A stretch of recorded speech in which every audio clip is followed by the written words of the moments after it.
Sì, sì. Immagino.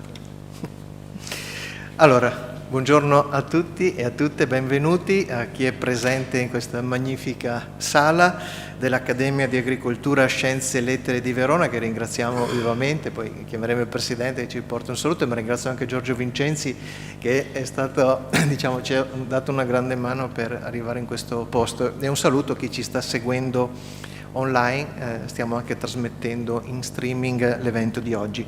Il seminario di oggi, vi dicevo, si intitola Sport, legalità e azzardo e rientra in una delle tappe italiane di un progetto che si intitola La trappola dell'azzardo, che è promosso da Banca Biper, poi qui abbiamo anche un suo rappresentante che vi presenterò fra poco, in collaborazione con Avviso Pubblico. Io mi chiamo Pierpaolo Romani, sono il coordinatore nazionale di Avviso Pubblico. La nostra associazione è un'associazione che conta quasi 600 enti soci, è nata 28 anni fa, qui in provincia di Verona sono 39, la regione del Veneto e il comune di Verona fanno parte di Avviso Pubblico, ma in sala insomma ci sono anche altri amministratori locali. Arrivo. Lo dicevo quando ti presentavo, perché anticipo che sei anche coordinatore provinciale di Avviso Pubblico a Padova da pochi giorni, Diego Bonavina, e tra l'altro il presidente dell'Accademia. Quando era sindaco di Colognolo ai Colli, uno dei primi atti che fece fu quello di aderire alla nostra associazione. E quindi ecco, il tema del gioco d'azzardo, insomma, sentiremo oggi con i nostri relatori, è un tema attuale, è un tema importante. È importante perché riguarda diversi aspetti. C'è un aspetto che riguarda sicuramente il tema dell'economia, si muovono parecchi soldi, ci sono posti di lavoro e quant'altro, ma è anche una questione che riguarda la salute pubblica dei cittadini ed è anche una questione che riguarda la sicurezza, perché diciamo anche gli ultimi rapporti ufficiali di organismi autorevoli come la Direzione Investigativa Antimafia e la Direzione Nazionale Antimafia ci raccontano di un inserimento progressivo delle mafie all'interno di questo comparto. Organizzazioni che sono certamente criminali e operano nel settore dell'illecito, ma organizzazioni che agiscono sempre di più come imprese e quindi utilizzano il meccanismo del gioco d'azzardo per cercare di riciclare diciamo delle ricchezze importanti.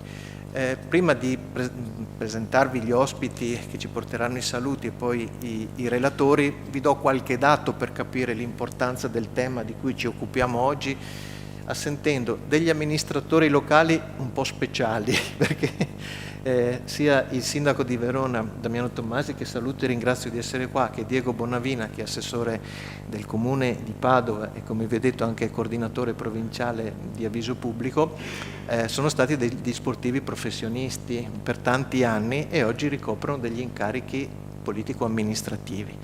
E ringrazio anche la dottoressa Sabrina Migliozzi, perché lei ci racconterà lo spaccato del suo osservatorio di quali sono le conseguenze di una dipendenza da gioco d'azzardo e i danni, e mi permetto di dire anche i costi che questo genera in termini economici, in termini sociali, in termini di salute, questo fenomeno.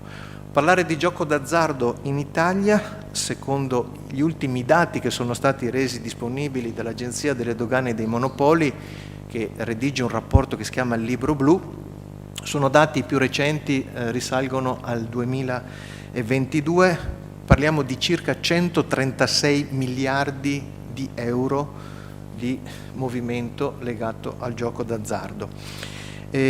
Questo significa un 22% in più sul 2021, ma da alcuni lavori parlamentari in una seduta pubblica del Parlamento che il nostro osservatorio parlamentare di Avviso Pubblico monitora, recentemente è stata offerta la stima che nel 2023 passeremo, adesso aspettiamo appunto le cifre ufficiali, a 149 miliardi di euro, quindi c'è un trend in salita rispetto al gioco d'azzardo.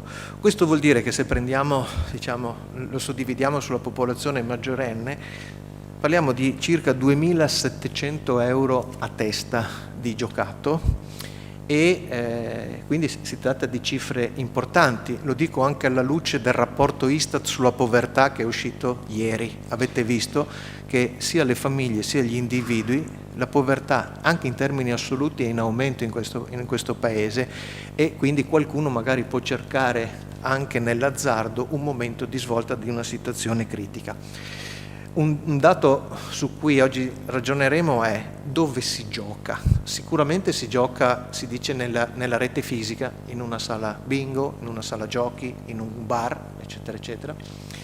Ma da un po' di tempo, soprattutto da dopo la pandemia, si gioca molto su questi strumenti, si gioca sull'online. I dati ufficiali, sempre risalenti a 22, ci parlano di un 53% di giocato su rete online piuttosto che su rete fisica, quindi vuol dire che qui si può giocare sempre, non ci sono magari freni inibitori, nessuno vede che entri in un certo posto dove magari qualcuno potrebbe fare dei pensieri, però qui, magari la dottoressa ce lo spiegherà meglio, il rischio di aumentare la dipendenza è molto importante.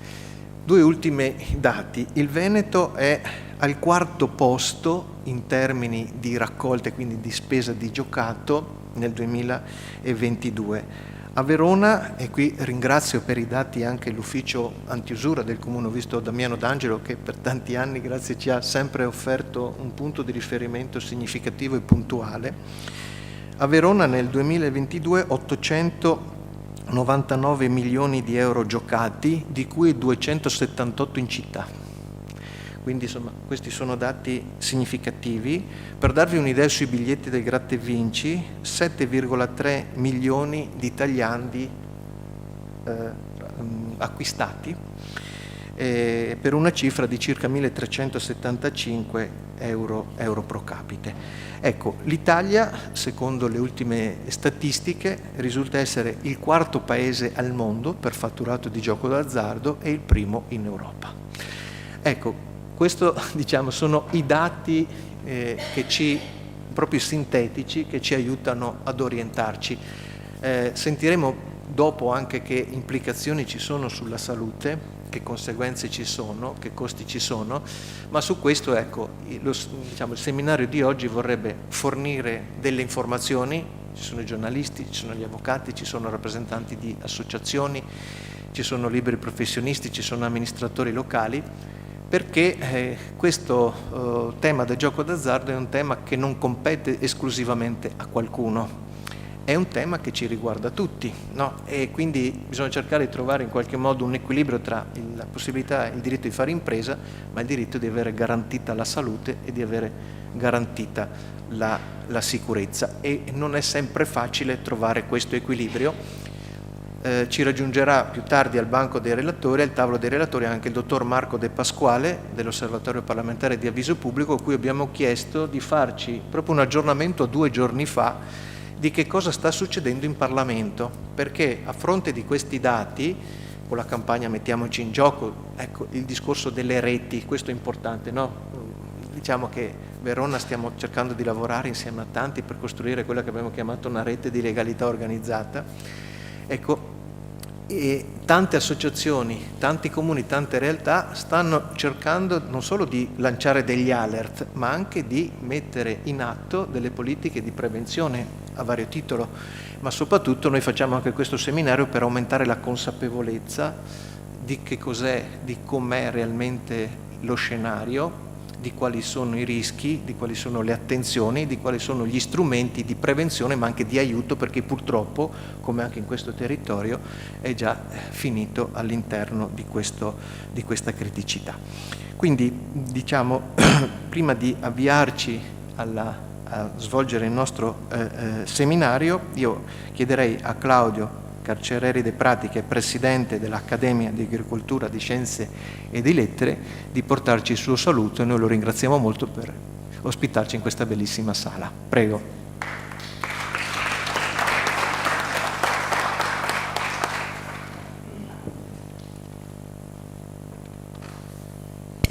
Sono particolarmente lieto che l'Accademia possa ospitare oggi un evento di così rilevante importanza come i dati che ci ha appena letto il dottor Romani testimoniano. Questa è un'istituzione culturale fondata nel 1768 dalla Repubblica di Venezia e che è rimasta sempre viva, nonostante il passaggio che la storia ha imposto, ha sempre operato e continua ad operare con specifico interesse sul territorio veronese. Quindi è un luogo particolarmente deputato per affrontare un tema così sensibile per la nostra popolazione proprio relativamente alla nostra provincia. La mia esperienza di sindaco è stata limitatissima anche perché ben presto travolta dalla pandemia Covid-19 che ha chiaramente scombussolato tutto quello che poteva essere un programma iniziale. Però una delle prime iniziative che sono state poste in essere dal comune che presiedevo è stata proprio quella di aderire ad Avviso Pubblico, cioè una fonte che per noi è stata soprattutto una fonte di informazione precisa e chiara su temi di rilevante interesse per la cittadinanza.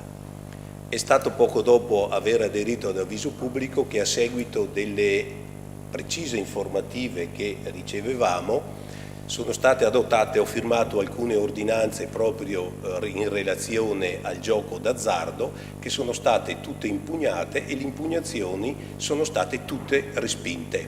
Questo perché? Perché è necessario occuparsi dei problemi, ma è anche necessario agire in piena legalità, perché dare l'esempio della legalità penso che sia uno dei doveri principali della pubblica amministrazione.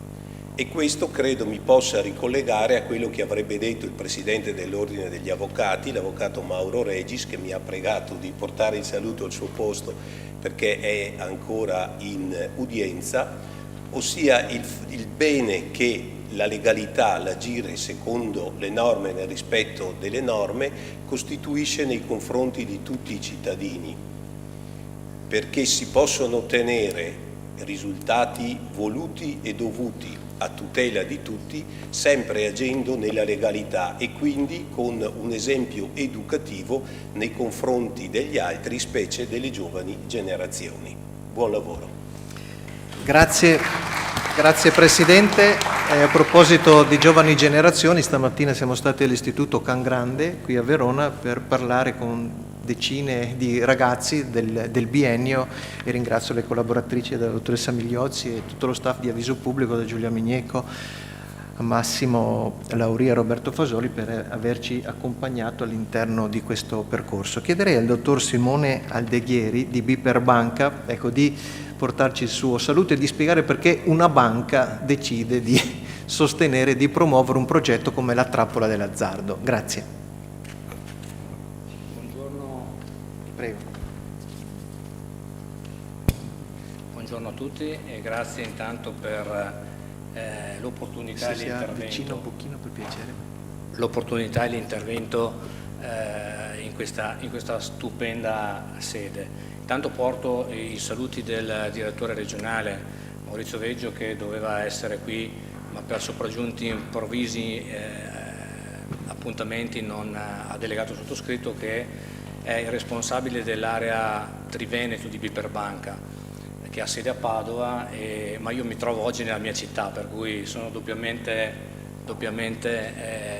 contento di questo. Ecco, come cominciare a parlare di un argomento tanto delicato e probabilmente con risvolti sociali, poi forse ne sentiremo parlare decisamente da persone più competenti, delicato, con risvolti sociali importanti. Ecco, sappiamo tutti che un giocatore d'azzardo può fare danni importanti, danni intesi nel senso di per esempio rovinare una famiglia, se è un imprenditore far fallire o rischiare di far fallire un'azienda, essere coinvolto in come si dice, in situazioni che riguardano per esempio l'usura e fino addirittura a diventare a mettere in pericolo anche sicuramente la propria vita. Ecco, sono argomenti così importanti che Biper Banca, appunto, nonostante o forse perché è un istituto ormai che ha una caratura a livello nazionale,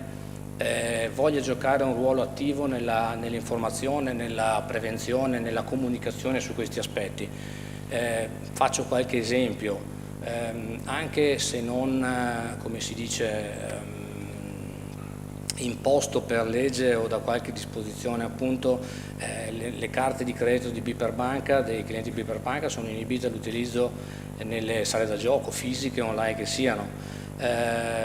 Sul territorio vengono promossi eventi come questo che si spera veramente possano essere un tassello per aumentare i punti, diciamo, a favore di una lotta a un fenomeno di questo tipo.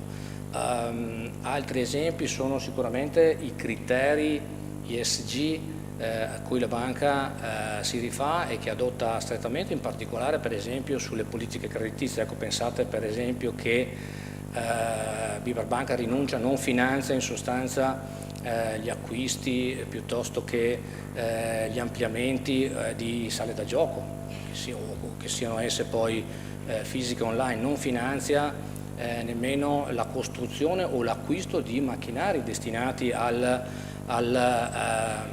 gioco d'azzardo come le slot machine eccetera, e non promuove in nessun modo, si astiene da qualsiasi iniziativa di marketing che possa riguardare quel campo e quella situazione. Questo proprio perché sento un dovere morale e storicamente radicato nel nostro istituto. Pensate voi, fu uno dei soci fondatori di Banca Etica, per dire,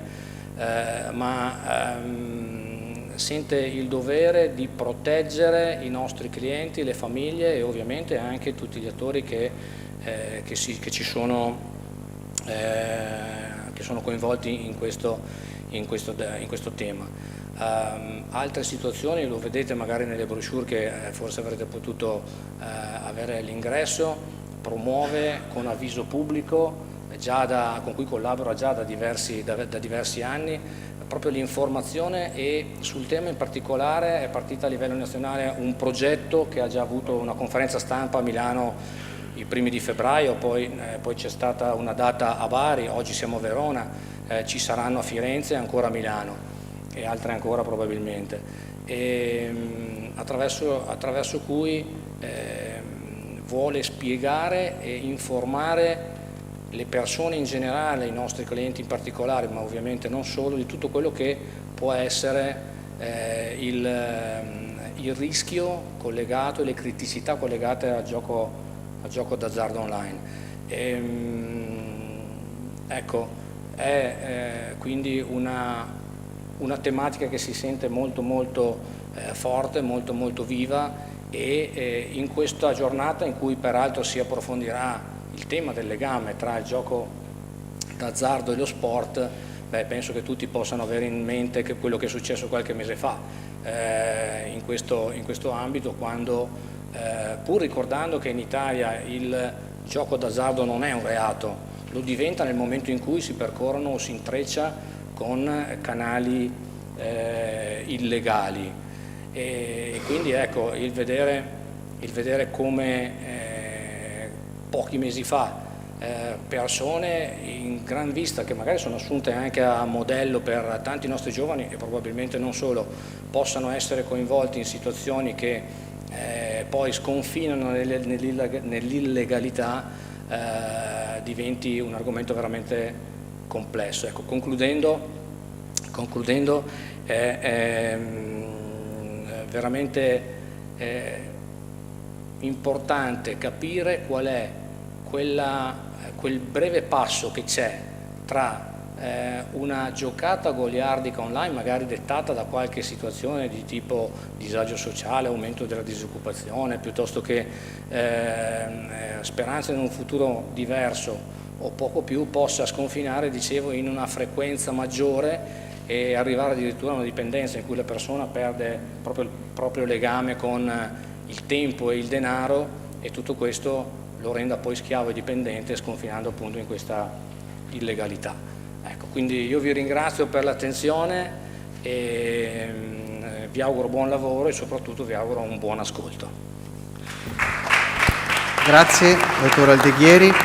Grazie. Oscar Mazzocchin, che è portavoce della campagna Mettiamoci in gioco, che è importante, ecco, che sia conosciuto, quindi se ci dici un po' che cos'è, soprattutto perché ci sono anche tanti operatori della stampa, e che cosa fa. Grazie. Grazie intanto per l'invito e grazie per questa bellissima sala. Ringrazio, devo stare più vicino perché ringrazio molto il vice pubblico, Giulia Minico in particolare, che sia cosa succede? può attaccare probabilmente, adesso ci sono arrivato anch'io, buongiorno.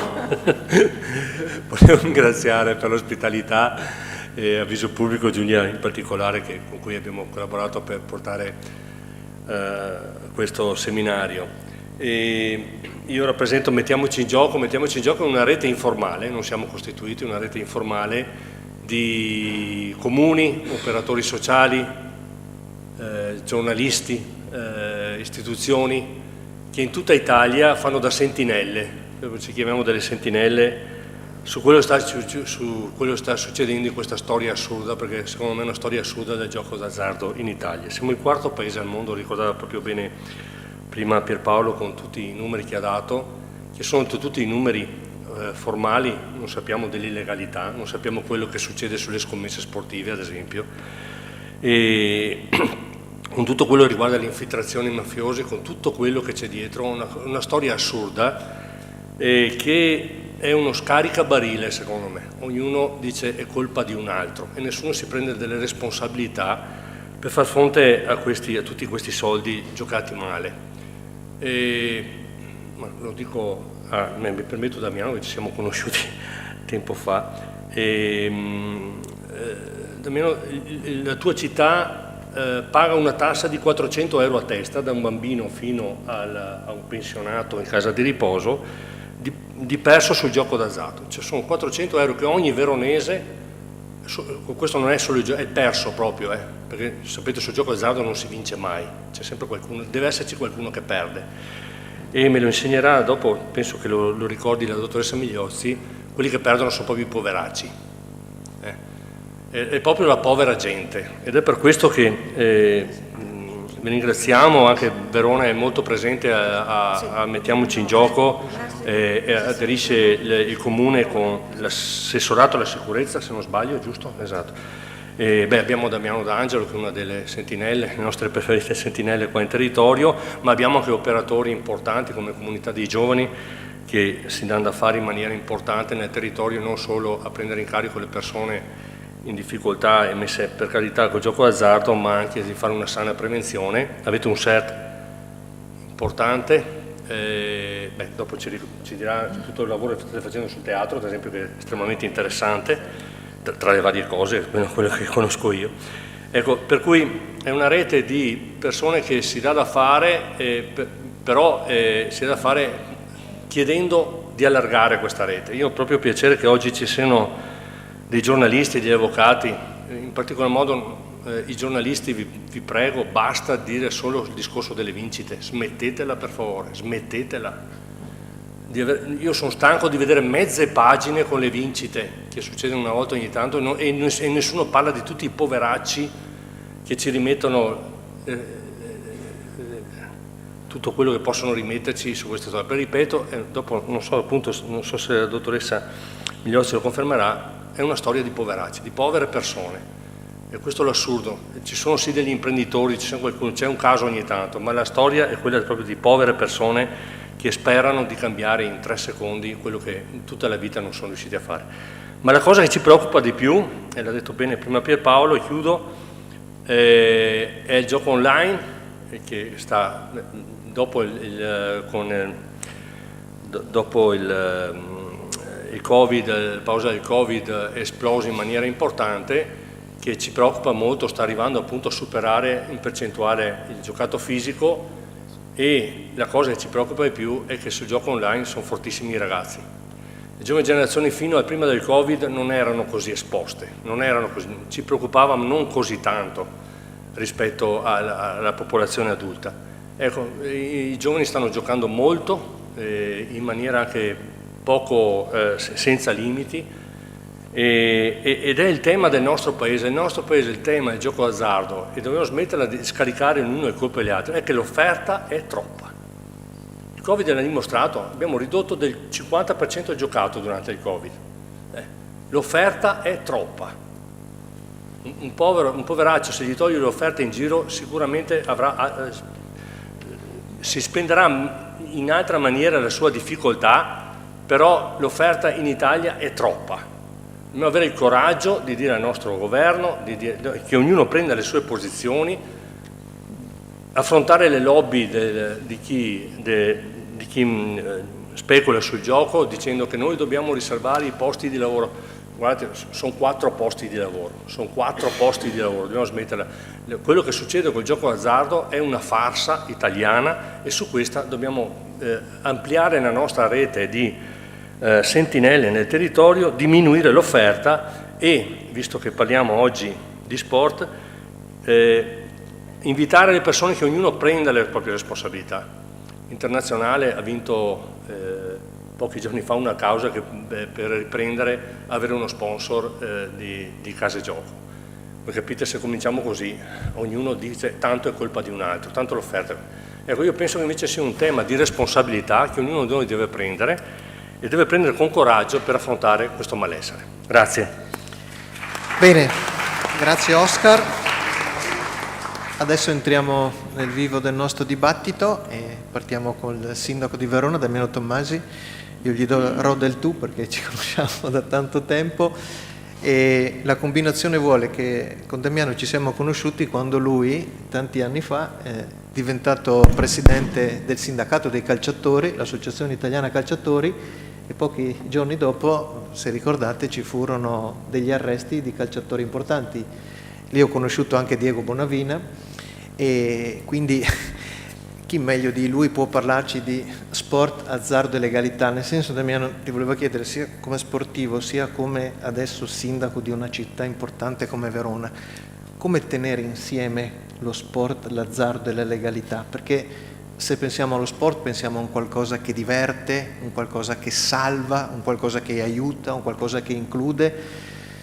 Se pensiamo magari all'azzardo e alla legalità, pensiamo a un qualcosa che devia da questo e lo abbiamo visto sicuramente nel calcio, che è lo sport più importante, ma poco fa mi facevi notare come un tennista importante italiano oggi dica: guardate che probabilmente a bordo campo io sono stato insultato perché qualcuno scommetteva mentre stavamo giocando e forse si aspettava che la partita andasse in un modo e invece è andata in un altro, quindi ci ho rimesso dei soldi.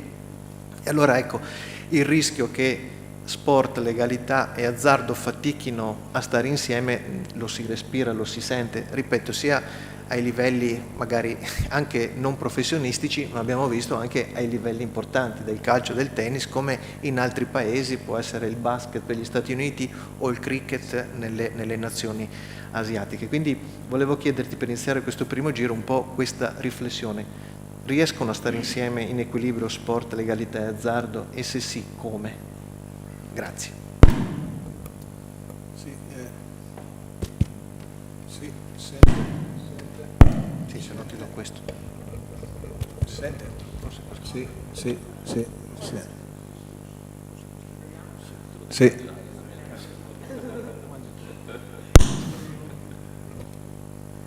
Eccomi. Sì, grazie Pier. E grazie dell'invito. Sembra una casualità, ma era più o meno la metà di maggio del 2011, quindi qualche anno fa, e io ero stato da appena eletto presidente dell'Associazione Italiana Calciatori, tra i consiglieri c'era anche Diego Bonavina, e stavamo portando avanti un corso di formazione per calciatori appena dopo carriera. E questo corso si svolgeva a Coverciano in 3 moduli in cui c'erano dei momenti di riflessione e praticamente io sono stato eletto a metà maggio, il 1° giugno ci sono stati gli arresti e è scoppiato l'ultimo, più recente, almeno come importanza di numeri, scandalo legato al calcio scommesse. E erano indagini che andavano avanti da qualche anno e ci siamo trovati proprio io e Diego a guardarci in faccia, perché Diego era il responsabile di questo corso e all'interno del corso c'erano 2, uno agli arresti domiciliari e l'altro indagato rispetto all'indagine, e quindi dovevamo fare le ultime 2 sessioni, anzi l'ultima sessione era in programma e non sapevamo cosa fare, se escluderli dal corso, che voleva dire condannarli senza avere elementi, perché in quel momento poi c'era tutta la diversa diciamo, giurisdizione e anche modalità di condanna e di sanzione del sistema sportivo e del sistema invece civile penale, e ci siamo chiesti cosa fare. A me è venuto in mente Pierpaolo semplicemente perché tra le varie cose che secondo me era quello che doveva preoccuparci, non solo quello, ma in maniera particolare, era il tema di come le mafie fossero comunque compartecipi o dentro questo meccanismo del controllo delle scommesse sportive e di fatto delle competizioni sportive per quanto riguarda il calcio, ma non solo, come diceva Pierpaolo. E quindi è curioso come a distanza di 13 anni ci ritroviamo qui ad affrontare il tema che sembra non sia cambiato da 13 anni a questa parte forse. In quel momento abbiamo, facendo parte dell'associazione, facciamo parte anche del sistema sportivo, abbiamo incentivato il rafforzamento della normativa. Il tema della normativa credo che siamo, correggimi se sbaglio Diego, ma il paese al mondo con le norme più stringenti in tema di scommesse sportive riguardo ai tesserati. Io personalmente non posso scommettere su una partita del campionato belga neanche oggi. Sono tesserato alla Federazione Italiana Gioco Calcio, rischio la sanzione.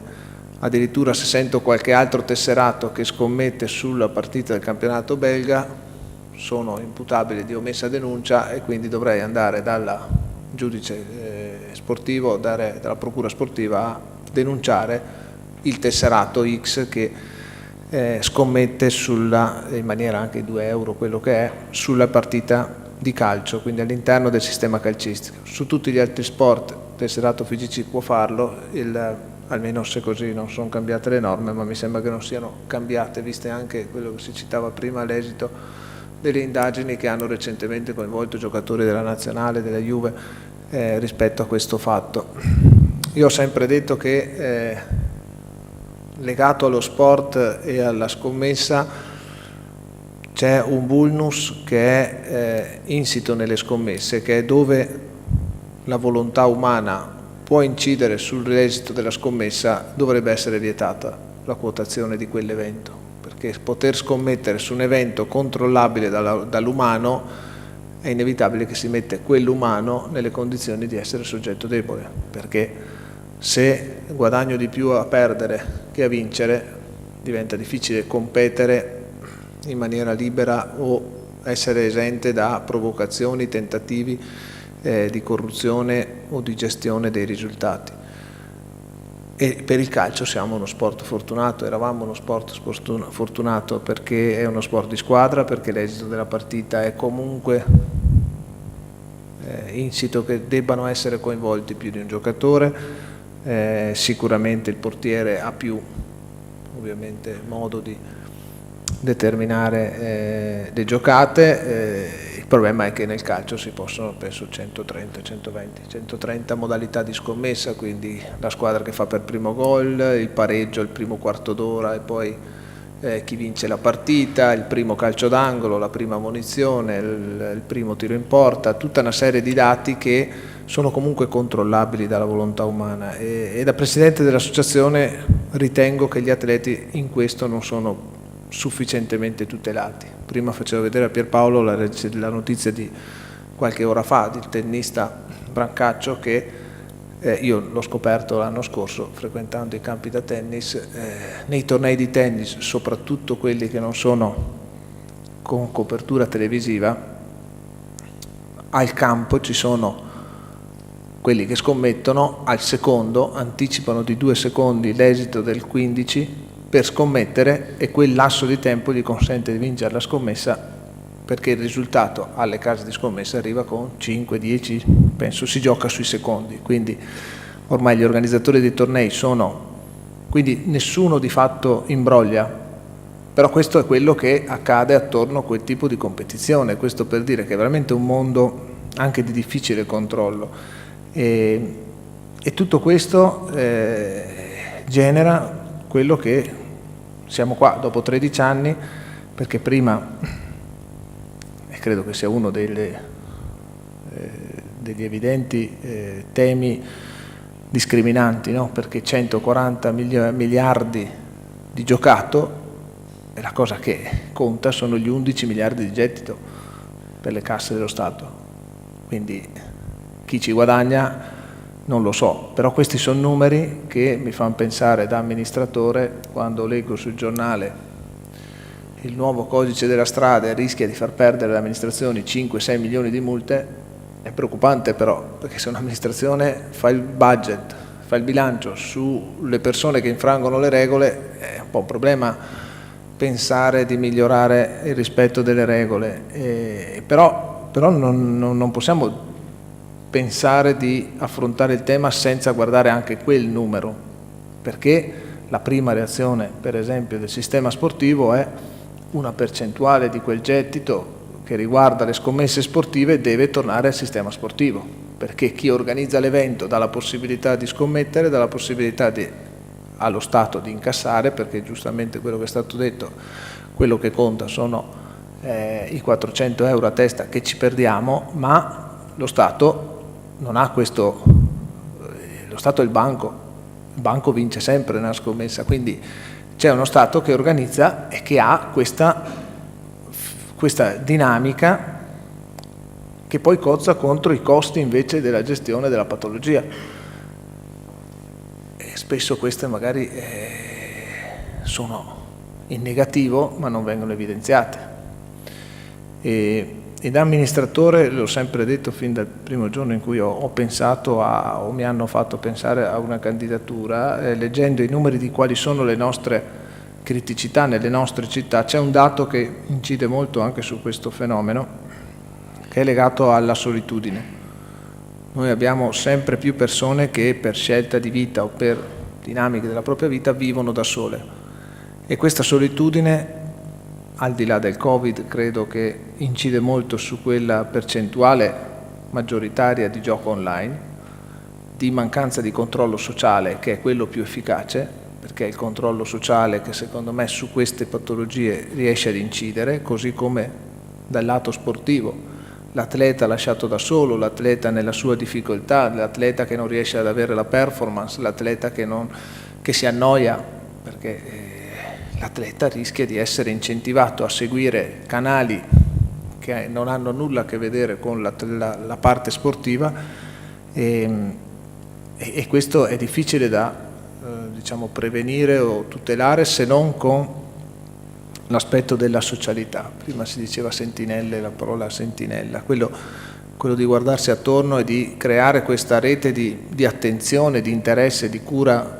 di chi è vicino a me, di chi abita il pianerottolo, di chi vive in ufficio.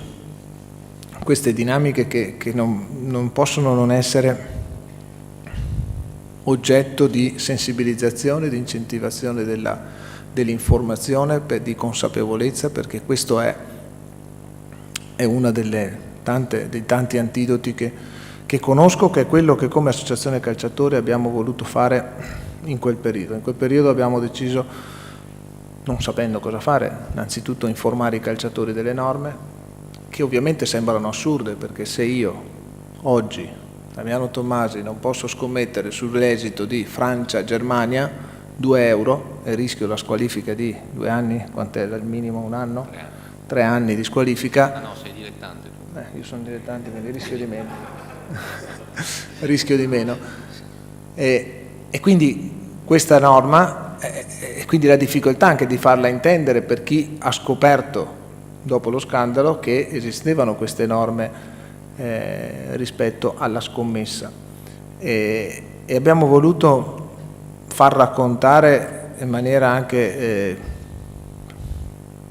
non dico cinematografica, ma abbiamo ricostruito, si trova online questo video, abbiamo ricostruito una storia di un calciatore che si è trovato suo malgrado ad accettare di perdere la partita. Ci sono società, ci sono ancora oggi società in difficoltà finanziaria che fanno fatica a pagare gli stipendi con regolarità, sto parlando delle categorie ovviamente non apicali, e spesso, come dicevo prima, perdere conviene rispetto a vincere, e quindi quando umanamente ci si trova davanti a queste situazioni è solo il tema della squadra, della rete, che ti fa affrontare quello scoglio in maniera, diciamo, salda e da non cadere nella facile tentazione. Quindi abbiamo creato questo video, siamo andati in tutti gli spogliatoi delle squadre professionistiche a vederlo insieme, a commentarlo, a dire cosa si potesse fare in quelle situazioni e diciamo che l'ultima situazione, in quel periodo c'era grandissima sensibilità perché poi c'erano giocatori ex nazionali, giocatori importanti che erano finiti nella squalifica triennale o nella squalifica e poi potete immaginare tutto quello che ne consegue, perché Tonali oggi e Fagioli hanno quello, no? Il messaggio che anche nella propria carriera ovviamente si porteranno dietro, e quindi c'era una particolare attenzione a evitiamo, non voglio saperne e stiamo attenti. Cosa che si è abbassata l'attenzione, come tutte le emergenze si è abbassata l'attenzione, si è abbassata al punto che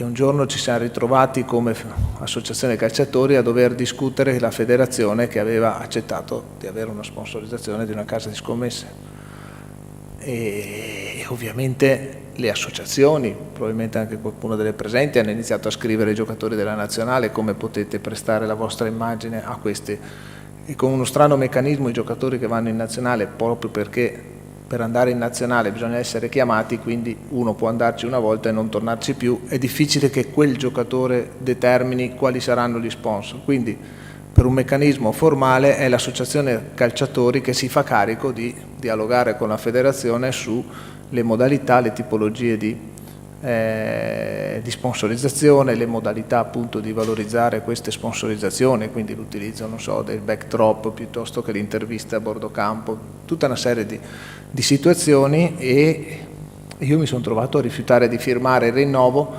se non ci fosse stata quella clausola che poi complice anche il decreto dignità, come si chiama, il provvedimento che era stato fatto col divieto di pubblicità che oggi è bypassato dalle TV, perché oggi vedete a bordo campo web TV e la scommessa TV che organizzano nelle TV che appunto promuovono questo, però di fatto ci ha dato anche l'appiglio giuridico per dire non possiamo accettare sponsorizzazioni da comparti, classi merceologiche che non riguardano, che non siano legalizzate.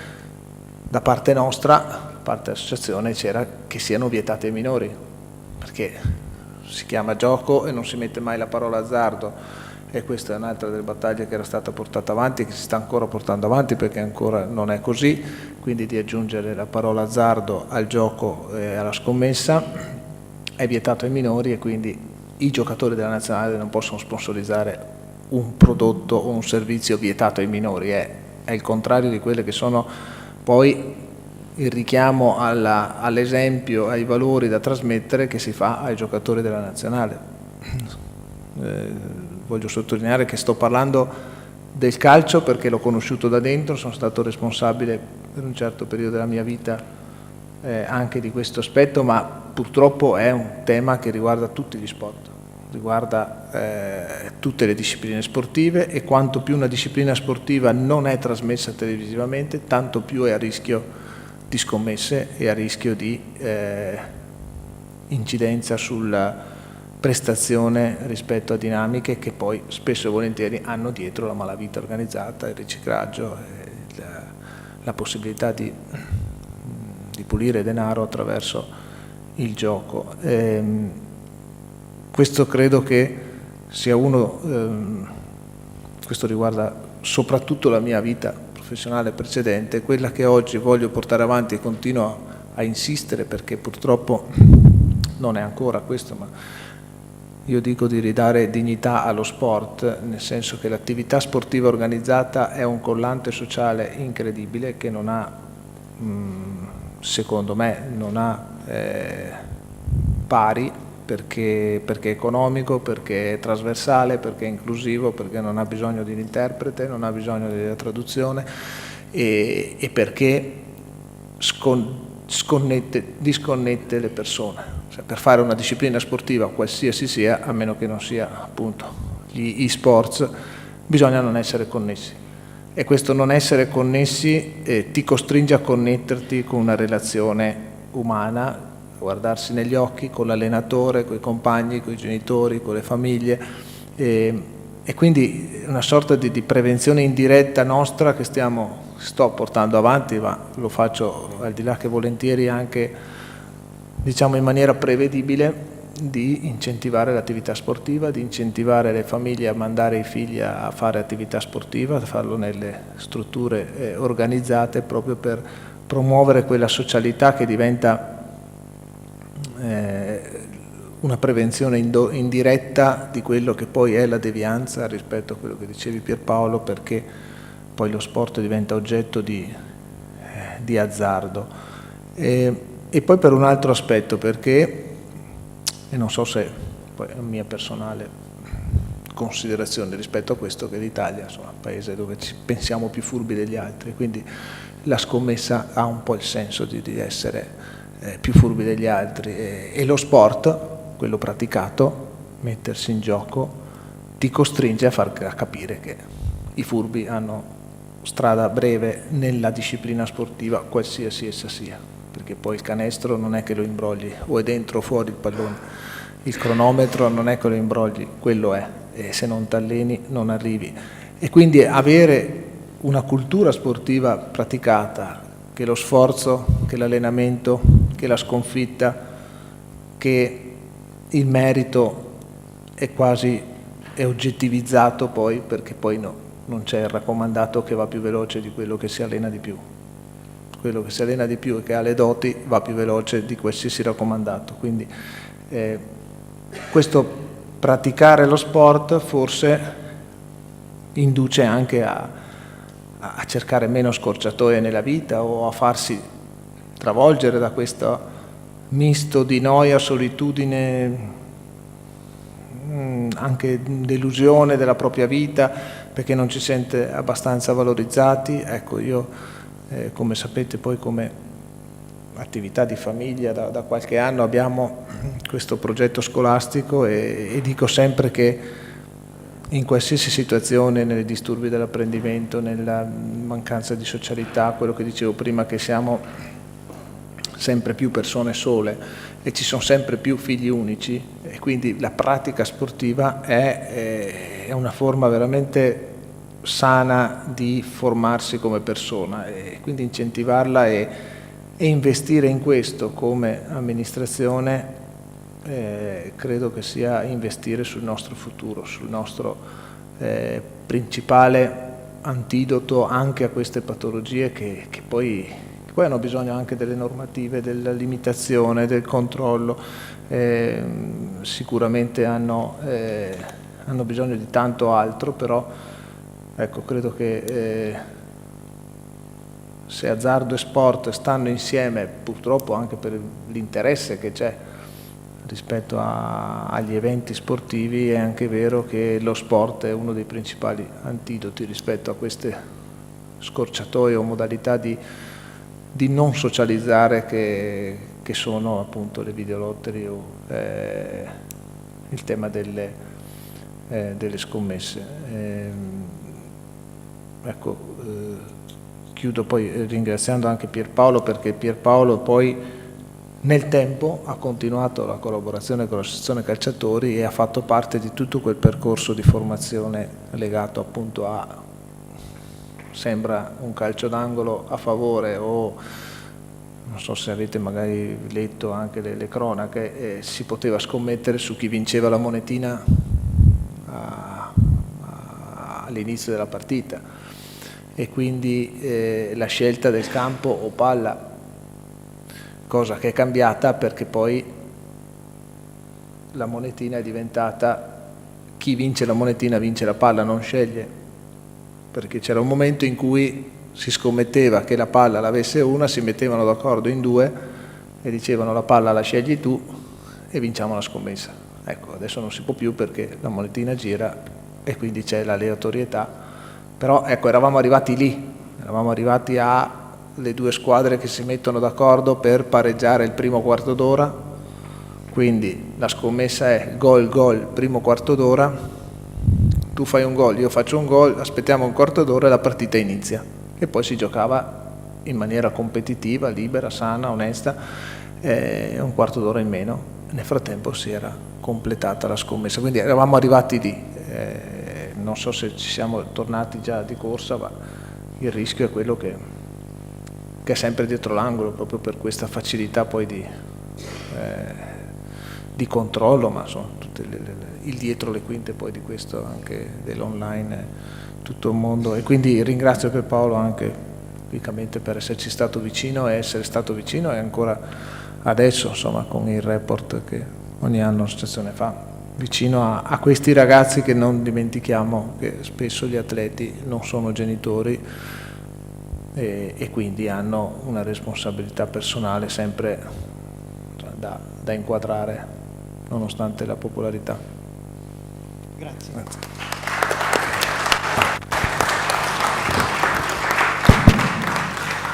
Beh, grazie Damiano per questo contributo, mi sono segnato un sacco di cose.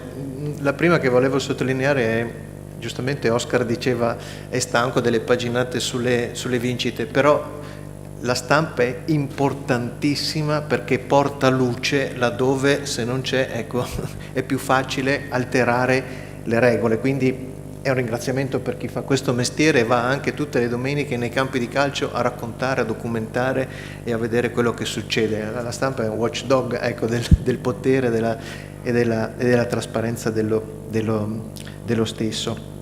Così come l'altra cosa che mi sono segnato è il tema di questo Stato che alcuni definiscono biscazziere, no? Che da una parte dice l'azzardo non va bene, però dall'altra parte sappiamo che i tavoli dove si discutono di queste cose, poi in genere, lo dico perché succede così, i rappresentanti del Ministero dell'Economia e delle Finanze alzano la mano e dicono sì, ma da lì noi abbiamo un gettito di 11 miliardi e mezzo, ma lo stesso MEF ogni anno fa una relazione sull'economia non osservata e sommersa, l'ultimo dato parla di 192 miliardi di euro, vuol dire un PNRR sostanzialmente.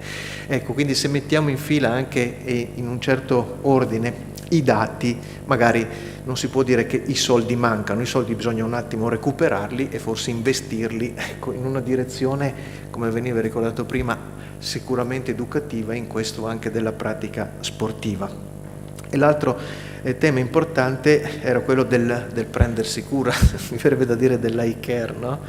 E quando parlavi della solitudine guardavo Maurizio Paccincani, perché a Povegliano Veronese c'è un assessorato alla solitudine, no? Io vi invito anche a leggere un bellissimo libro, Il secolo della solitudine, di Nerina Herz, perché racconta, ecco, quanto il tema della solitudine può impattare nell'alterare, diciamo, la vita non solo delle singole persone, ma anche della collettività e tanto altro ancora. Questo seminario è promosso anche ovviamente dall'Ordine dei giornalisti e prima della chiusura della giornata vi darò lettura anche del messaggio di Giuliano Gargano, che è il presidente dell'Ordine, che non ha potuto essere presente quest'oggi. Diego Bonavina, che tante cose, adesso è assessore al Comune di Padova, che guarda caso come il Comune di Verona avete 2 assessorati alla legalità, no? Le vostre amministrazioni hanno deciso di mettere questa parola, questo tema nella loro pratica amministrativa, nel loro programma quinquennale. Dirigente sportivo, sei stato sportivo, però sei anche avvocato. Allora Damiano ti chiedeva prima le regole, ecco, delle regole anche per chi fa lo sport ci sono. Ora io ti chiederei, senza scendere troppo nel tecnicismo come sai fare tu, però ricordare per chi pratica sport a livello dilettantistico e a livello professionistico che cosa significa avvicinarsi all'azzardo e finirci dentro. Secondo, Damiano richiamava un rapporto che si chiama Calciatori sotto tiro, che è mutuato da Amministratori sotto tiro, che Avviso Pubblico il 17 di aprile presenterà nella sua 14ª edizione. Beh, l'abbiamo visto anche con Fagioli, questo calciatore giovane, importante, lanciato. Qualcuno a un certo punto gli ha detto: noi ti spacchiamo le gambe. Cioè dietro questi giri di scommesse ci sono delle organizzazioni criminali che qualcuno dice non sparano più, corrompono. Attenzione, perché è vero che i mafiosi e le organizzazioni criminali hanno ridotto la violenza, ma non l'hanno messa da parte. E quello che viene fuori parlando di azzardo è che c'è una criminalità organizzata transnazionale, cioè ci sono gruppi criminali che operano da Singapore all'Est Europa e che scommettono tanto dalle partite dei giovani fino alle partite, diciamo, più importanti e più prestigiose. Allora ti chiederei di fare un passaggio e mi permetto di farti una piccola provocazione, anche sapendo che posso permettermi, credo, di farla. Noi arriviamo da un'assemblea che è quella di Avviso Pubblico di qualche giorno fa, dove qualcuno, il nostro presidente, per la verità, ha detto: forse viviamo un momento storico in cui si sente, si percepisce un fastidio per le regole. E quindi sembra che le regole siano un qualcosa che intralcia, no? Tra la velocità e il controllo deve esserci una O piuttosto che una E. Bisogna fare in fretta e poi vedremo. Ecco, le regole, anche nel mondo dello sport, sono percepite come un ostacolo o sono percepite forse in questo settore auspicabilmente come una possibilità, come una garanzia, come una tutela? Grazie. Grazie Pierpaolo, però non funziona questo, no, questo. Grazie. Allora, grazie intanto, grazie, buongiorno a tutte, buongiorno a tutti. Io voglio intanto ringraziare ovviamente perché mi piace partecipare, mi piace ascoltare in tante sessioni a cui io partecipo come auditore o come relatore. La cosa più importante è quella di immagazzinare, quella di imparare, è quella di avere nozioni, perché credo che da parte di tutti ci sia la volontà di crescere e di migliorare il proprio bagaglio. Oggi per esempio Damiano, il sindaco, ha parlato a braccio di un po' di tante esperienze. Devo dire che siete fortunati perché c'è una memoria pazzesca, quindi come sindaco sicuramente va bene, perché mi ha ricordato delle cose bellissime, effettivamente brutte nel merito, però sono stati anche dei momenti belli che abbiamo condiviso e parto proprio da lì, perché Pierpaolo ha dato degli spunti e così potrei partire dalla fine, dall'ultima provocazione che ha fatto Pierpaolo, in cui ha detto: viviamo probabilmente un mondo in cui non vogliamo rispettare, o tanti non vogliono rispettare le regole. Ma io non voglio banalizzare, però questo è un po' nella psicologia dell'uomo, ma credo che anche da questo punto di vista, e lascio da parte ovviamente le questioni prettamente sanitarie e tutti i morti che ci sono state, però il Covid credo che abbia assolutamente implementato e aumentato questa volontà da parte di molti di non rispettare le regole. Perché? Perché per la prima volta nella nostra vita abbiamo avuto delle restrizioni, abbiamo avuto qualcuno che ci ha obbligato a fare qualcosa che era contrario alla nostra volontà, e credo che questo sia una volontà di far emergere il fatto che nessuno mi può mettere qualche obbligo contro di me. Detto questo, Damiano prima diceva sono stato eletto presidente dell'Associazione Italiana Calciatori nel 2011 e faccio ancora un passo più indietro, perché io ho fatto parte del Consiglio federale dopo della Federazione Italiana Gioco Calcio, in rappresentanza ero uno dei 5 componenti del Consiglio federale dal 2001 al 2006 e il 2006 insomma chi ha la fortuna di avere qualche capello bianco, io ormai ce ne ho pochi e sono anche bianchi, si ricorderà che il 2006 è stato un po' sia l'anno, e lo diciamo con romanticismo, della vittoria dei mondiali da parte della nostra nazionale, ma è stato anche il grande caso del calcio scommesse. E io ricordo che quando scoppiò quello scandalo ci ritrovammo, e Damiano era ovviamente presente, ci ritrovammo in una sala in un albergo di Milano, tutti i componenti dell'Associazione Italiana Calciatori, perché era insomma ormai emerso il fatto che il presidente federale fosse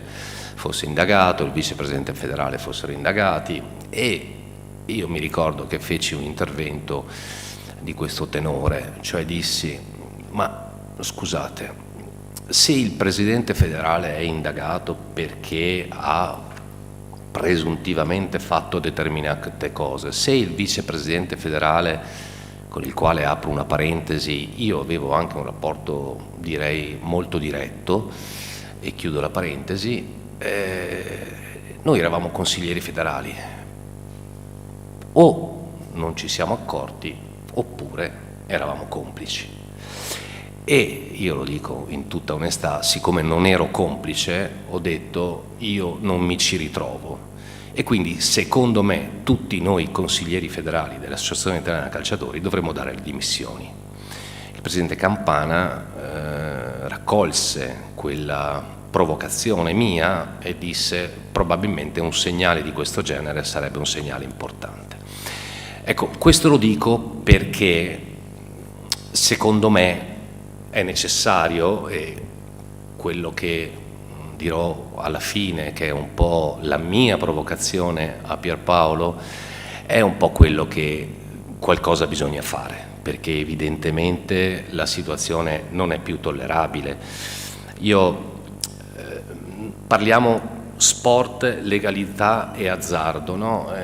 Se avessimo fatto questo seminario 20 anni fa avrei partecipato dicendo mamma mia, spettacolo, perché sport è la cosa più bella della nostra società, è la cosa più pura, è la cosa più sincera che c'è. Legalità cos'è? Rispetto, e all'interno di una competizione sportiva ci deve essere rispetto, il mio compagno di squadra, l'arbitro, l'avversario, sono cose che lo sport insegna, e quindi da questo punto di vista sport e legalità. Azzardo, cosa può essere l'azzardo nel mondo dello sport pensata in maniera romantica? Ma, non so, penso l'anno scorso, quando l'Inter, che è la mia squadra, scusatemi, ma insomma, quando l'Inter è andato a giocare la finale di Champions League, pensare che potesse battere il Manchester City era pensare da folle, era pensare un azzardo. Quello è il modo romantico di leggere questo titolo. Purtroppo ne dobbiamo parlare in maniera diversa, e io ho la presunzione di dire che mi ci ritrovo molto in questo titolo, perché faccio l'assessore allo sport, ho la delega anche alla legalità, e quando parlo di azzardo parlo di sicurezza, e ho la delega alla sicurezza del Comune di Padova. Perché? Perché intanto mi piace dire una cosa fondamentale, che parliamo di gioco d'azzardo in termini generali, però intanto partiamo da un fatto vero e concreto. Il gioco in Italia è autorizzato. Noi dobbiamo distinguere intanto tra il gioco legale e il gioco illegale, perché il gioco legale è normato. Ci sono il codice penale, il nostro codice penale, l'articolo 718 e seguenti del codice penale, detta la disciplina sul fatto di chi organizza le attività di gioco, di scommesse e quant'altro. Poi c'è tutto il mondo del cosiddetto sommerso, che sono le attività illegali, e ce ne sono. Quando noi parliamo dei 149 milioni di euro che vengono raccolti nel 2023 per le miliardi per le giocate, sono quelle introitate in maniera ufficiale. Poi c'è tutto un mondo sommerso.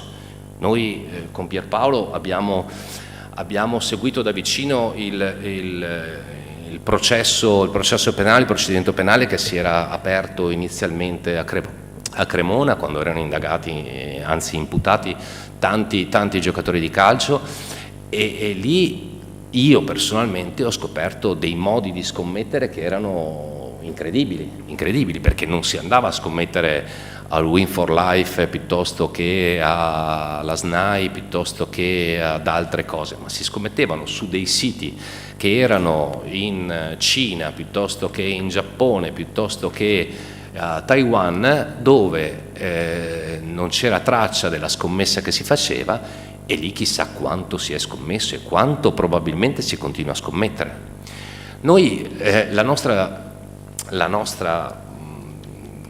parlando di sport, diciamo che c'è il regolamento, la regola madre è definita dall'articolo 10 del regolamento del CONI, no? Che detta diciamo, la normativa base, per cui dice tutti gli sportivi tesserati per società appartenenti a una determinata federazione sportiva e dirigenti eccetera eccetera non possono scommettere. Quella è la norma quadro che tutte le federazioni hanno recepito nei propri regolamenti, e quindi anche la Federazione Italiana Gioco Calcio all'interno del proprio regolamento interno, all'articolo 24, detta questa norma e dice 5 cose fondamentali in uno stesso articolo.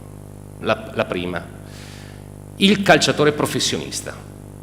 Quindi il calciatore professionista è differenziato rispetto al calciatore dilettante, che è la seconda fattispecie, e il giovane calciatore, perché hanno lo stesso divieto ma hanno una sanzione diversa. Quindi Damiano rischia oggi, se va a scommettere, fino a 6 mesi, perché lui è un calciatore dilettante. Il calciatore professionista è una sanzione di 3 anni più 25.000 euro di multa.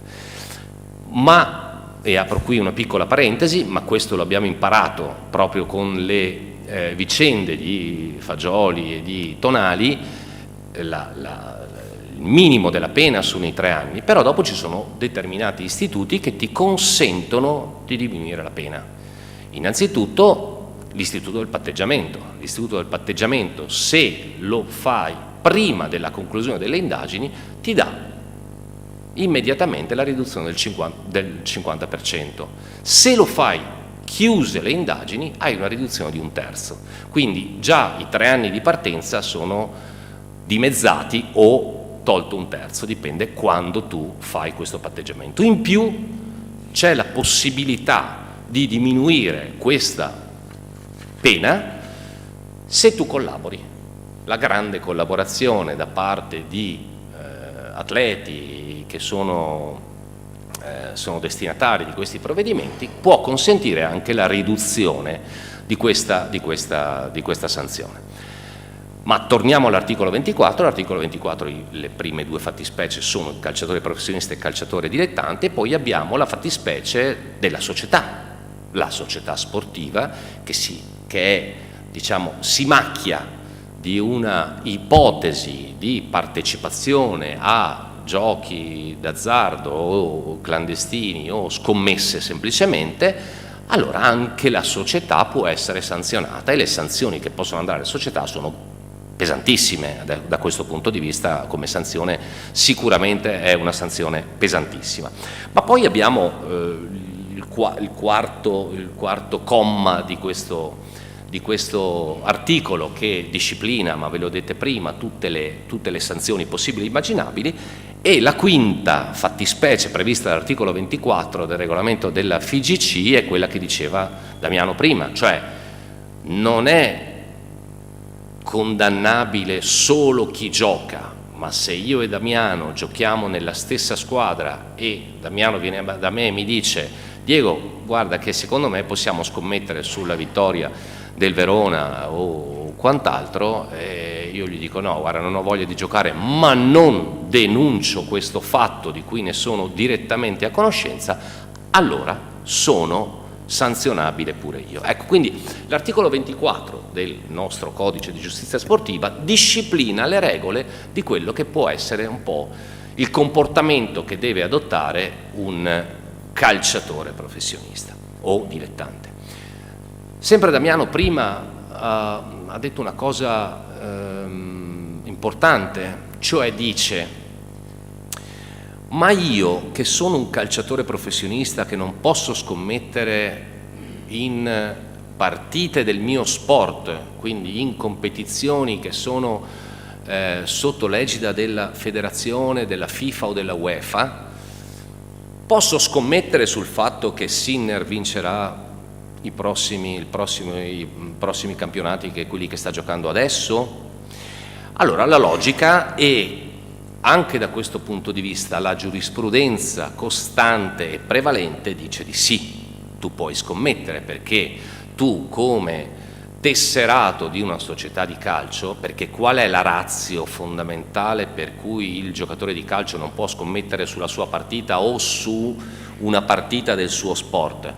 È la tutela, passatemi il termine, il tentativo di tutela del risultato sportivo. Questa è la ratio. Quindi si ipotizza che Damiano, che è il capitano della Roma e capitano del Verona, può scommettere tranquillamente su Sinner perché non entra, diciamo, in quella sua. Però io un dubbio ce l'ho. Perché? Perché l'articolo 10 del regolamento del CONI dice quello che vi ho detto prima, che lo sportivo professionista non può scommettere.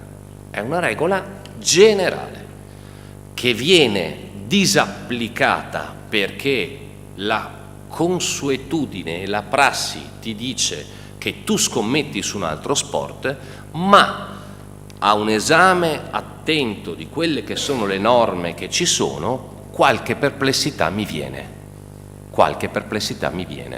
E da questo punto di vista la giurisprudenza, anche quella sportiva, ha casi anche di condanne di sportivi che hanno scommesso su altri sport. Ecco, questo lo dico perché prima in un intervento di qualcuno, e chiedo scusa perché non ho memorizzato, qualcuno ha detto in maniera energica, forse è stato proprio lei, in maniera energica diceva che dobbiamo fare qualcosa, siamo troppo passivi in questa situazione. Allora io, che voglio dire, oggi faccio l'assessore del comune di Padova, ma faccio anche l'avvocato, prima facevo l'avvocato al 100%, adesso lo faccio ovviamente meno, però ho quel modo di vedere le cose e ogni tanto quando vado ancora a cercare di migliorare la mia cultura giuridica e leggo determinate cose su determinate norme, su determinati aspetti della nostra società, come può essere per esempio vedere il gioco d'azzardo, io rilevo che anche da un punto di vista normativo c'è una grande confusione. Allora, intanto, a nessuno è mai venuto in mente di fare un testo unico per raccogliere tutte le norme che disciplinano e che regolano un aspetto così importante come quello del gioco d'azzardo? Cioè, noi non ci rendiamo conto. Gioco d'azzardo, no? Il gioco d'azzardo lo puoi declinare in tre aspetti fondamentali, no? La salute. Chi gioca, ormai è pacifico, la ludopatia è una malattia. Quindi, prima di tutto, quello che ci deve interessare è la salute, l'aspetto sanitario di questa persona, perché è una persona che va recuperata, è una persona che va aiutata, è una persona che porta, se continua ad avere la sua malattia, danni a se stesso, ma danni anche alle persone che gli stanno vicini, perché, e lo diceva giustamente bene prima, i poveracci rovinano se stessi, ma rovinano la famiglia, gli amici che gli stanno vicino, è una catena, 2.700 euro a testa mi sembra sia il coso. Io non gioco, vuol dire che Damiano scommette 5.400, perché è quello accanto a me che scommette, perché io non scommetto. Quindi capiamo da questo punto di vista quanto importante è questo fatto, no? Quindi il primo aspetto che da analizzare è quello della salute della persona. Dopo c'è l'aspetto economico, pacifico. 150 miliardi di giocate, 11 miliardi e mezzo di gettito, io mi metto nei panni del Ministro delle Finanze e dicevo ok, togliamo tutte le scommesse, togliamo 11 milioni e mezzo di gettito, il mio bilancio devo recuperarlo da qualche altra parte, no? Quindi questo è il ragionamento normale. Adesso mi vengono i brividi ma ne stanno discutendo adesso, correggimi se sbaglio Pierpaolo, ma stanno discutendo perché regioni e comuni vorrebbero avere una quota di quel gettito. Allora Damiano, sindaco, sorride, ma è un problema grossissimo questo, è un problema grossissimo questo, se viene data questa autonomia. Io ve lo dico, sono assolutamente contrario, ma questa è la mia posizione assolutamente personale, perché se mi dovessi trovare una maggioranza della mia amministrazione che dice ah bene, se abbiamo 3 milioni di euro per le scommesse che sono lecite, perché sono autorizzate dallo Stato, questi 3 milioni di euro mi fanno comodo perché vado a rifare le strade piuttosto che faccio i marciapiedi, piuttosto che qualsiasi altra cosa. Ma ci possono essere anche gli amministratori che possono dire vabbè, io incasso 3 milioni di euro ma posso incassarne 6, per cui implemento addirittura il gioco d'azzardo legalizzato per incassare più soldi. Quindi è un rischio enorme quello che è al vaglio del Parlamento, assolutamente da questo punto di vista. Poi mi veniva in mente prima anche un'altra cosa, no? L'aspetto economico che abbiamo detto. La terza cosa importante è l'aspetto della criminalità organizzata, un aspetto di sicurezza evidentemente, perché quando noi parliamo di gioco d'azzardo, quando noi parliamo di soldi, tanti soldi, non possiamo non immaginare che dietro quei soldi ci sia la criminalità organizzata e ci sia la mafia. Alla mafia i soldi piacciono tantissimo, tantissimo. Io ricordo sempre l'intervista di Giovanni Falcone quando gli chiesero ma scusi, ma dove la troviamo la mafia? Il giornalista che fece questa domanda ipotizzava una risposta Sicilia, Calabria, Puglia, Veneto. La risposta di Falcone fu follow the money, segui i soldi e trovi la mafia. La mafia, oggi qual è il comparto che piace di più alla mafia? La droga, no? Droga è il più grande gettito che c'è nella nostra società, è la droga, ma al secondo posto è la raccolta dei soldini per le scommesse e per il gioco d'azzardo. E possiamo immaginare che dietro le scommesse non ci siano i mafiosi, non ci sia la criminalità organizzata, non ci sia un problema enorme per la nostra società.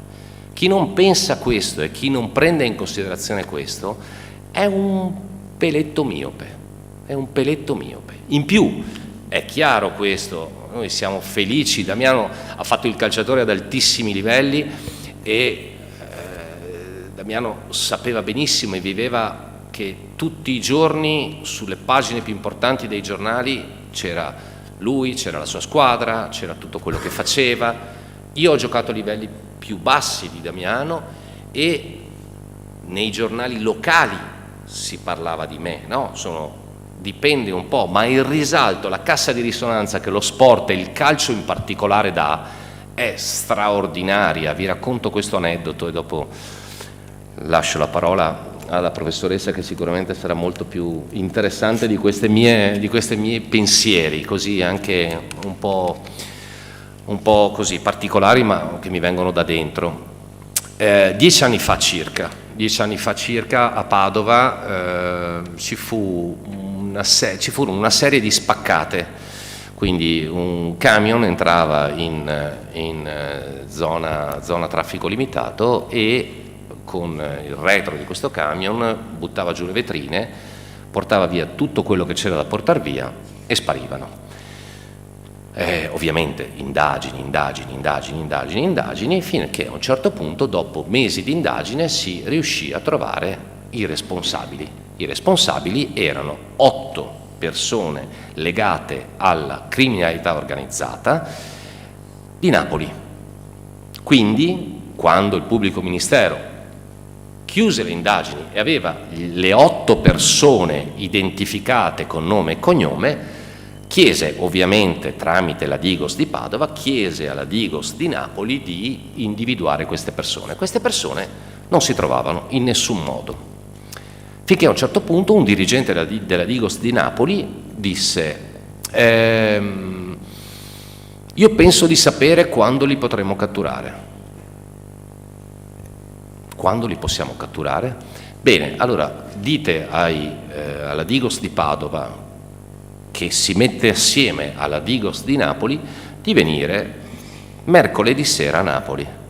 Mercoledì sera c'era Napoli-Chelsea, Coppa Campioni, 10 anni fa.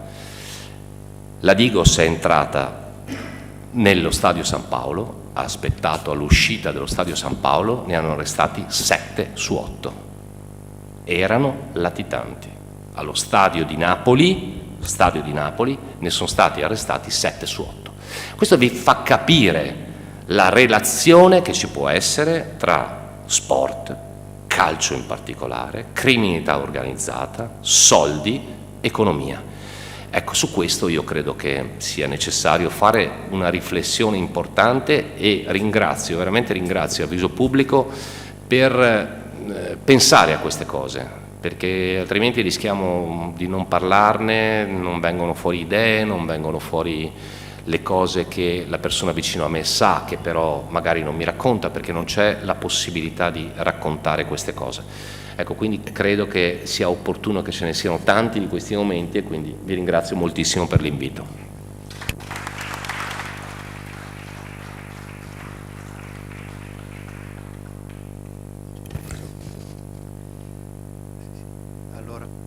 Grazie Diego per questo appassionato intervento che ha messo insieme le diverse anime tue. Io mentre parlavi pensavo anche al tema della fiducia, no? Rispetto alla politica e allo sport. Imbrogliare vuol dire tradire la fiducia. Ci sono persone che magari rinunciano a delle spese per farsi un abbonamento e venire a vedere una partita e poi i loro beniamini li fregano in nome di un tornaconto personale. E l'altro elemento è che la fiducia cala magari nello sport, che è un elemento di inclusione di vita, ma sta calando spaventosamente anche sulla politica. E la politica è una cosa importante nella vita delle persone perché deve prendere delle decisioni. Devo farti anche un ringraziamento personale, ma nel rispetto delle posizioni di tutti, perché un assessore che dica no alla compartecipazione del gettito è una scelta politica importante, anche espressa pubblicamente, che non è, che deve misurarsi con rappresentanze anche di enti locali e di regioni che invece nelle audizioni ufficiali dicono benissimo, piuttosto che affrontare il danno cerchiamo di ridurlo, ma di avere anche un tornaconto di carattere economico. Però qui adesso abbiamo la dottoressa Migliozzi che ringraziamo perché all'interno dell'ASL 9 di Verona, le passo poi questo microfono che credo... Ah, benissimo, spero che funzioni. Prova. Sì, funziona. Perché adesso lei ci può dare uno spaccato interessante del chi gioca, come gioca, quando gioca e che conseguenze ci sono, ma anche dottoressa se ci racconta che cosa esiste che può aiutare qualcuno a evitare di finire in questi circuiti o ad aiutarlo. E nel passare la parola la ringrazio anche a nome di Avviso Pubblico, dell'Ordine dei Giornalisti, del lavoro che lei e i suoi collaboratori state facendo. Noi abbiamo voluto con forza la vostra presenza, proprio per fare squadra, per fare rete. Sì, io ringrazio il dottor Romani perché veramente è stato molto gratificante anche questo invito, devo dire, perché in qualche modo è anche riconosciuto il nostro lavoro come azienda USL. Io in questo momento, dallo scorso agosto, ho un incarico di unità semplice dipartimentale all'interno dell'USL 9 dedicata, e secondo me questo è veramente sintomo di lungimiranza dell'azienda, dedicato al gioco d'azzardo, specifica sul gioco d'azzardo. Sì, sì, eccoci qua. Io ho preparato anche troppe slide sicuramente, per cui su alcune andrò via veloce, partendo e volevo di tutte queste slide fare un po' il focus solo su alcune, e poi la parte finale della relazione sarà sul nostro progetto, appunto. Abbiamo messo il logo dappertutto, così casomai non l'aveste memorizzato, insomma, ecco, Esci dai giochi è il nostro progetto. Allora, partiamo da una banalità che è il gioco. Il gioco, qui a Verona c'è una bellissima manifestazione che è il Toccati, che ci ricorda qual era o ancora è, per fortuna, il gioco, quello bello, quello tra bambini, quello di abilità, quello in cui non si vinceva niente. A un certo punto, ecco, il gioco qua è stato un po' anche diviso, catalogato in gioco appunto di competizione, il travestimento, no? Il famoso per i ragazzini, mettersi le varie... il gioco un po' che dà anche un po' delle forti sensazioni, e il gioco d'azzardo in cui appunto c'è l'alea, c'è il dado, c'è la fortuna, c'è quello che non è nel gioco normale, no? Chiamiamolo così, non c'è nessuna abilità. A un certo punto è successo qualcosa, è successo che si è passato appunto da questo gioco lento, da questo gioco rituale, ma da questo gioco socializzante, visibile, si è passato a quello che tutti hanno detto prima, no? Un gioco veloce soprattutto, che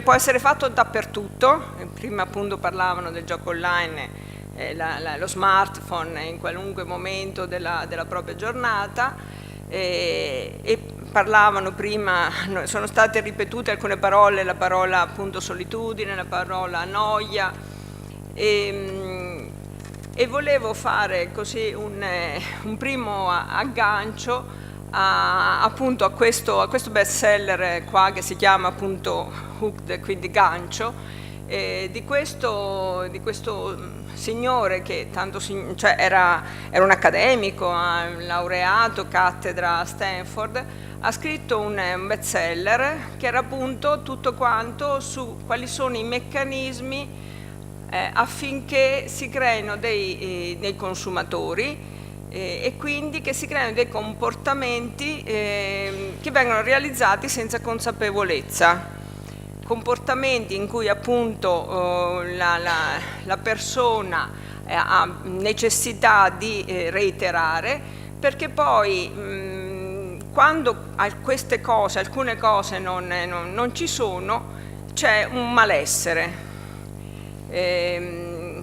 Fate così un attimo mente locale, come si suol dire, su questo schemino, il motore del desiderio, perché poi vedremo che alla base c'è il piacere, c'è il desiderio, c'è il soddisfacimento del desiderio e il raggiungimento del piacere. C'è un qualcosa di esterno o di interno che fa da grilletto, si passa all'azione, si passa alla piccola vincita, al soddisfacimento del piacere, si crea un forte aggancio con quello che si è vissuto vincendo, e così si perpetua questo, e va in moto questo motore qua del desiderio. Qualcuno, una studiosa, la dottoressa Schulle, un'antropologa, ha pubblicato questo lavoro, Addiction by Design, un'architettura del gioco. È andata a studiare a Las Vegas le macchinette, cercando di capire perché queste macchinette fossero così aggancianti. Queste macchinette sono così aggancianti perché si entra in un mondo senza tempo, in un mondo senza spazio in qualche modo, luci, colori, suoni, funzionano ininterrottamente, C'è una cosa poi fondamentale che dobbiamo ricordare, che è possibile in queste sale fumare e bere. Questo ricordiamoci, teniamolo a mente, perché poi, vi anticipo, queste sostanze poi hanno una forte, così vanno molto bene d'accordo, come posso dire, col gioco d'azzardo. L'alcol ovviamente c'è un abbassamento dell'attenzione, una disinibizione, quello che non avresti fatto quando sei sobrio, casomai ti giustifica farlo e abbassi completamente l'attenzione, tant'è che quando è stato suggerito di appunto vietare l'alcol e il fumo nelle sale slot, i monopoli di Stato hanno detto no, altrimenti ci perdiamo i soldi, fondamentalmente. E quindi che cosa ci dice l'antropologa, la dottoressa Schuller? Ci dice poi alla fine che queste sale slot non sono altro che uno studioso, uno psicologo, che chi qua è psicologo conosce sicuramente, il dottor Skinner, ha definito, è stata chiamata la Skinner Box. Praticamente il dottor Skinner ha identificato quella che viene chiamata il rinforzo a intermittenza. Cosa significa? Partendo dagli esperimenti, i topolini, i piccioni, a partire da una casualità di un movimento di un premere una leva e arriva un qualche non so, la caramellina piuttosto che qualche incentivo positivo, il topolino o il piccione successivamente si ritrova sempre più velocemente, capisce che la sua azione modifica l'ambiente e quindi richiede sempre più velocemente la gratificazione. E questi sono uno dei meccanismi che rientrano appunto nel giocare. Il giocare ti gratifica, le piccole vincite, perché questo poi è fondamentale, le piccole vincite portano sempre più la velocità stessa del gioco e quindi si entra dentro a quel famoso motore di cui parlavo prima. L'altro aspetto che volevo così... qui c'è un video che se riesce a partire è carino.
chiamato la vincita. In questo modo prova una frustrazione cognitiva che gli fa venire una gran voglia di farla prossima giocata. Nelle slot machine di nuova generazione possono passare anche solo 2 secondi tra una giocata e quella successiva. Il ritmo è troppo frenetico per permettere al nostro autocontrollo di entrare in funzione e così è facile perdere il senso di quello che ci sta capitando. È possibile giocare grosse somme di denaro. In quelle di nuova generazione posso mettere le banconote da 500 euro. In questa slot posso giocare 50 euro ad ogni piede. Perdere 500 euro può essere molto veloce.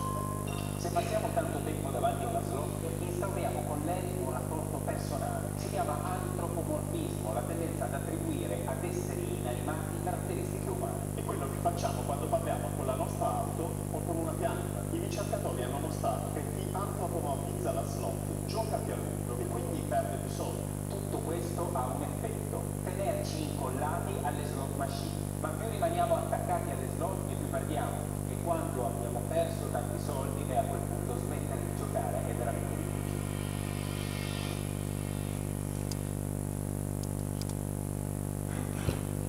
Ecco, quindi in maniera un po' più simpatica, secondo me, allora questi sono 2 matematici che abbiamo invitato spesso nell'ambito appunto del nostro progetto. Sono 2 matematici che hanno una rappresentazione, diciamo, un po' sui calcoli probabilistici, per far capire a tutti, ai giovani anche, che appunto alla fine nessuno vince, o vince appunto, come si diceva prima, il banco. L'altro aspetto che un po' è stato detto qua nel video e su cui volevo fare un attimo riflettere è quello che i psicologi chiamano le distorsioni cognitive. Le distorsioni cognitive, alcune sono queste, sono degli errori di logica. Prima ho scritto sulla diapositiva: siamo tutti portatori sani di pensiero magico. Chi di noi non ha indossato e forse anche continuato a indossare un oggetto perché quella volta là che lo indossava aveva fatto l'esame ed era anche andato bene? E queste sono alcune delle distorsioni appunto in cui tutti noi abbiamo dentro, ma che il giocatore ha all'ennesima potenza. Il fatto di aver fatto una certa strada e quindi quella volta là ho vinto, il fatto il numero che un sacco di tempo che non esce, vedrai che a questo vado a giocare ed esce, la macchinetta che fino adesso ho perso, ma se ci continuo prima o poi la macchinetta mi deve ripagare. Quello che è molto interessante dal mio punto di vista è la quasi vincita. La quasi vincita è il meccanismo per cui io ho giocato il 72, è stato estratto il 71, è stato estratto il 73. Tutti noi insomma facciamo un po' sto ragionamento, dice accidenti, avevo il 72 e estratto il 71, ma i non giocatori hanno il picco qua della vincita, ma rispetto alla quasi vincita non c'è nulla. Il giocatore ha il picco della vincita ma anche il picco della quasi vincita. Questi sono due appunto due cervelli, due immagini appunto del vincitore, quindi è un esame che viene fatto intanto che accadono le cose, quindi si ha insomma la fotografia dell'attivazione delle cellule cerebrali. Il vincitore e quello che ha quasi vinto hanno l'attivazione delle stesse aree cerebrali e con la stessa intensità soprattutto. Vabbè, andiamo avanti qua.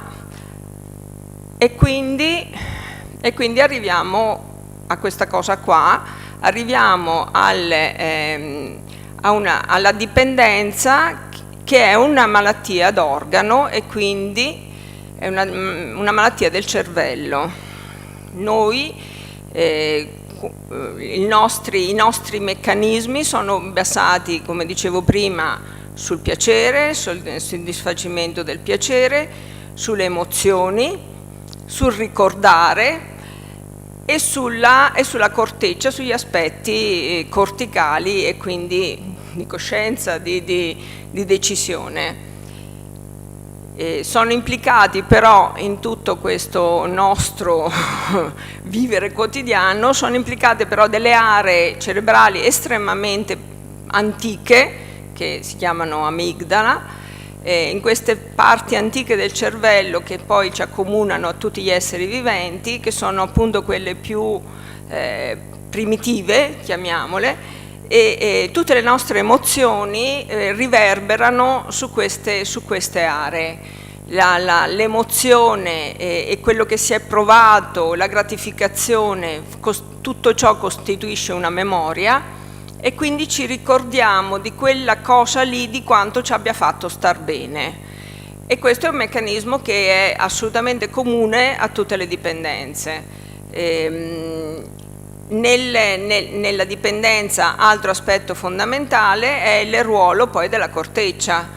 La corteccia è quella che ci permette il pensiero logico, è quello che ci permette anche di fare delle scelte, poi ci sono insomma dei meccanismi poi interni di inibizione e tutto quanto. La corteccia nel dipendente si va ad assottigliare e ci sono studi autorevoli in questo senso, per cui quel famoso motore che avevo mostrato all'inizio, in cui appunto c'è una qualche emozione che può essere positiva o negativa, fa da trigger, quindi grilletto, fa da spinta all'azione, più mi muovo su un ambito che poi appunto il gioco d'azzardo, l'uso di sostanze, siamo sempre là, siamo sempre nel cervello, appunto siamo sempre con gli stessi aree cerebrali, più mi muovo su questi aspetti emotivi, più memorizzo quello che ho provato e quindi continuo su questo movimento circolare che si riproduce, autoperpetua, perché poi andando poi ad alterare la corteccia cerebrale andiamo a influenzare quelle che sono appunto le funzioni superiori, la pianificazione, la capacità decisionale, il controllo dei comportamenti e la consapevolezza di quello che facciamo. Diapositiva piena di parole per dire che alla base di tutto questo c'è un neurotrasmettitore importantissimo che è il neurotrasmettitore del piacere, per fortuna che ce l'abbiamo tutti quanti, che appunto regola e si mette in moto, attiva i neuroni. Peccato che nel caso di uso di sostanze, nel caso di un comportamento additivo come il gioco d'azzardo, peccato che il fatto che si abbassi e quindi provochi quella mancanza di qualcosa e quindi vada a stimolare quell'azione che permette di rimettere in equilibrio il proprio sentire, no? Non riusciamo a vivere con un senso di mancanza, con un senso di ansia, dobbiamo riequilibrare il tutto. Il giocatore d'azzardo riequilibra il suo sistema interno emotivo ritornando a giocare. Cose tecnicissime, questo è il manuale di DSM-5 che finalmente ha inserito il gioco d'azzardo all'interno dei disturbi da dipendenza, ha dato dei criteri per la diagnosi e ci dice anche la gravità a seconda della presenza o meno dei sintomi, della numerosità dei sintomi. Quindi arriviamo a questa cosa che in termini tecnici si chiama disturbo da gioco d'azzardo. Io sono sempre un po' polemica sulla parola ludopatia, ma ormai è entrata nel vocabolario comune, perché nella parola ludopatia c'è la parola ludus, che vuol dire appunto gioco. Insomma, sembra quasi che c'è un aspetto positivo, ma non c'è assolutamente nulla. Disturbo del gioco d'azzardo è il termine tecnico, è lunghissimo a dirsi, per cui è più veloce dire ludopatia. E quello che è appunto, su cui ho variamente insistito, è il fatto che appunto è assolutamente assimilabile a tutte le altre dipendenze da sostanze. È la prima dipendenza riconosciuta legata a un comportamento, perché si è visto che i meccanismi che sottendono, appunto quello di cui vi ho parlato prima, che sottendono la dipendenza sono identici. Il bisogno di giocare, quello che si chiama craving, il desiderio, l'irrequietezza quando non si è potuto giocare, che è la stessa irrequietezza che ha la persona con dipendenza da sostanze, che la definiscono ansia, questo termine generico, ma in effetti è l'astinenza fondamentalmente, e la necessità di aumentare la frequenza di gioco per ottenere gli stessi effetti e quindi per superare appunto l'astinenza, e quello che poi sarebbe la tolleranza. Sono gli stessi identici termini che usiamo quando parliamo di dipendenza da cocaina, da eroina, da alcol. Qua infatti ho fatto un po' delle similitudini, no? Il gioco viene visto come azione, no? Emozioni forti, intense, è un po' quello che accade ai cocainomani. Può essere la fuga dalla realtà, può essere la risposta alla noia, può essere la risposta alla solitudine, l'alleviamento appunto della depressione, e quindi un po' si avvicina un po' all'eroina, all'alcol. Questo è quello che ci permette, il DPCM importantissimo del 2017, per cui la dipendenza, il gioco d'azzardo patologico, è inserito all'interno dei LEA, dei livelli essenziali di assistenza. L'identikit l'hanno un po' detto i miei predecessori, hanno detto appunto di quanto ci sia una compromissione delle proprie condizioni economiche, di quanto ci siano dei rapporti sociali sempre più scadenti, di quanto ci sia una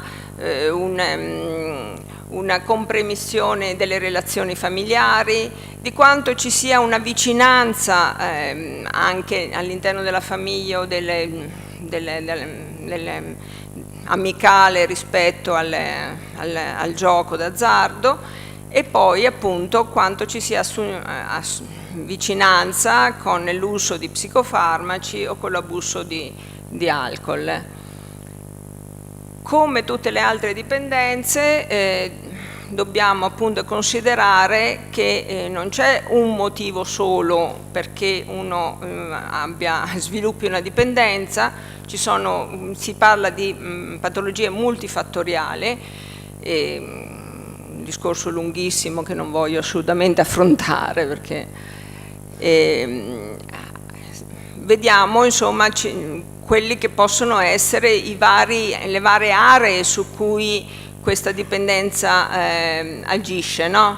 Per cui il comportamento, diventano più irritabili, addirittura può aumentare un po' anche l'aggressività, si vanno a depauperare tutte quelle che sono appunto le funzioni sociali, si arriva poi anche a delle estremizzazioni rispetto alla depressione, rispetto appunto addirittura a un rischio appunto suicidario, e tutti gli aspetti economici che sono stati detti prima, no? Per cui il fare debiti, azzerare conti correnti, fare anche atti illeciti per procurarsi il denaro, per poi entrare nel vortice appunto anche del carcere e così via. questi più o meno quello che ho detto. Quello che va considerato è che arrivare alla dipendenza vera e propria non è così immediato, veloce, come nell'uso delle sostanze. Riporto sempre lì il discorso, anche qua abbiamo un tempo di passaggio. Ormai è un dato consolidato, da noi arrivano i pazienti, sia abusatori di sostanze che giocatori, che sono almeno 5 anni che stanno vivendo la dipendenza. Quindi c'è un passaggio a un giocatore problematico fino ad arrivare con un punto appunto di non ritorno alla patologia vera e propria, quella che arriva ai nostri servizi. Questo vabbè. Qui quando qualcuno diceva quali sono tutto ciò che circonda, sono almeno 10 persone, per ogni giocatore ci sono almeno 10 persone che sono coinvolte in vario modo rispetto alla patologia. Sì. Posso chiederle una gentilezza, perché il sindaco deve andare via fra 5 minuti, ma mi aggancio un secondo, poi le ridò subito la parola a quello che la dottoressa diceva, e ci aggiungo solo alcuni dati relativi al 2021. Su Verona sono stati contati 22 sale e 250 esercizi, per un totale di 272 luoghi dove si può giocare d'azzardo, e ci sono 1379 macchinette, per un totale giocato nel 2021 di 27.756.000 euro. Quindi diciamo sono delle cifre importanti, e penso che si aggancino molto a quelle cose che lei ci stava dicendo in questo modo. Quindi prima che ci lasci, perché hai un altro impegno istituzionale, ecco, abbiamo detto bisogna fare qualcosa, bisogna fare di più. Ecco, tu che hai la delega allo sport sicuramente hai parlato di incentivare l'attività sportiva, ma possiamo strappare un impegno anche al Comune di Verona per fare qualcosa di più insieme ad Avviso Pubblico, Mettiamoci in Gioco, la trappola dell'azzardo, ecco, per cercare di attenzionare maggiormente, di ridurre i rischi e le dipendenze di cui la dottoressa ci sta parlando adesso. Mi scusi se lo interrompo. No, ma metterei nella lista il progetto Esci da Gioco. Assolutamente, assolutamente, assolutamente.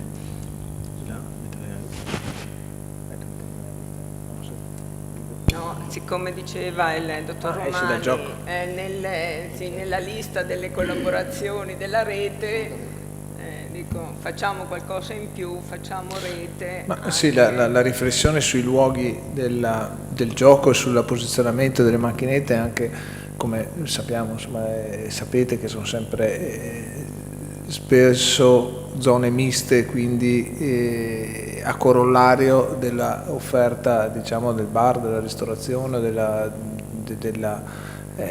socialità, così viene da dire, di strada, insomma. Quindi c'è anche quel tema, e il tema legislativo poi, che quello che è legalizzato ovviamente è di difficile contrasto, se così si può chiamare, o disincentivo, questo sì.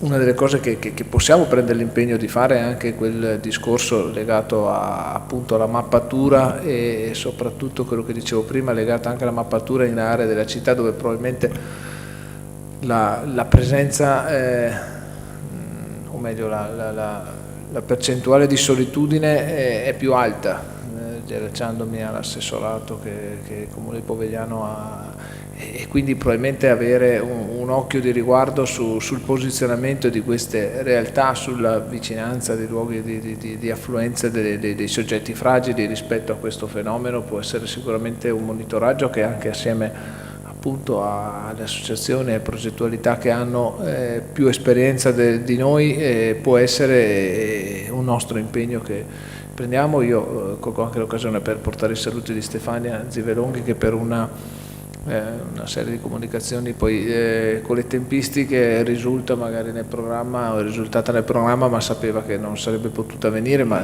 ci eravamo parlati che sarei venuto io, che è la nostra delegata al tema, ai rapporti con l'Avviso Pubblico, la progettualità, che già seguiva prima di essere assessore alla sicurezza, la legalità e la trasparenza. Quindi attraverso anche il suo assessorato, attraverso l'assessorato del commercio, sicuramente possiamo fare sicuramente di più, però ecco, credo che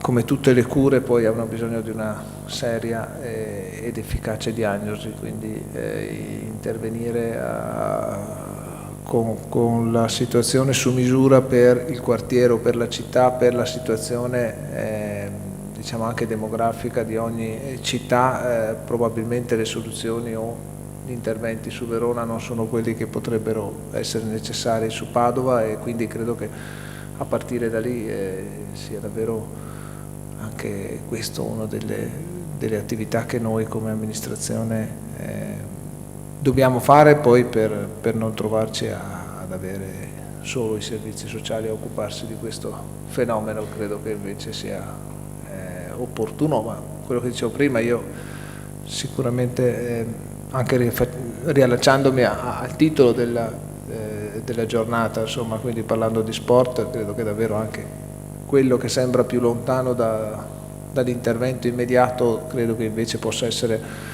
molto forte come presenza e positività rispetto alle nostre azioni. Bene. Posso rubare un minuto poi il nostro sindaco?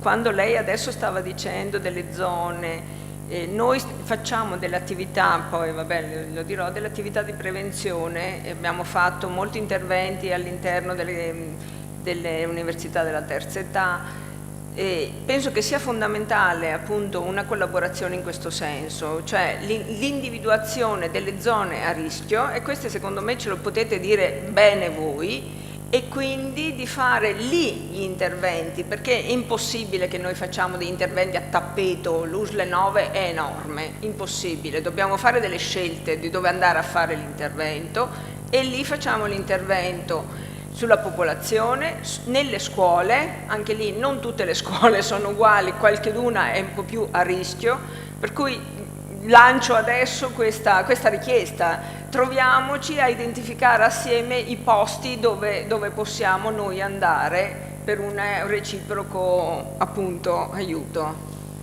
Bene. Grazie.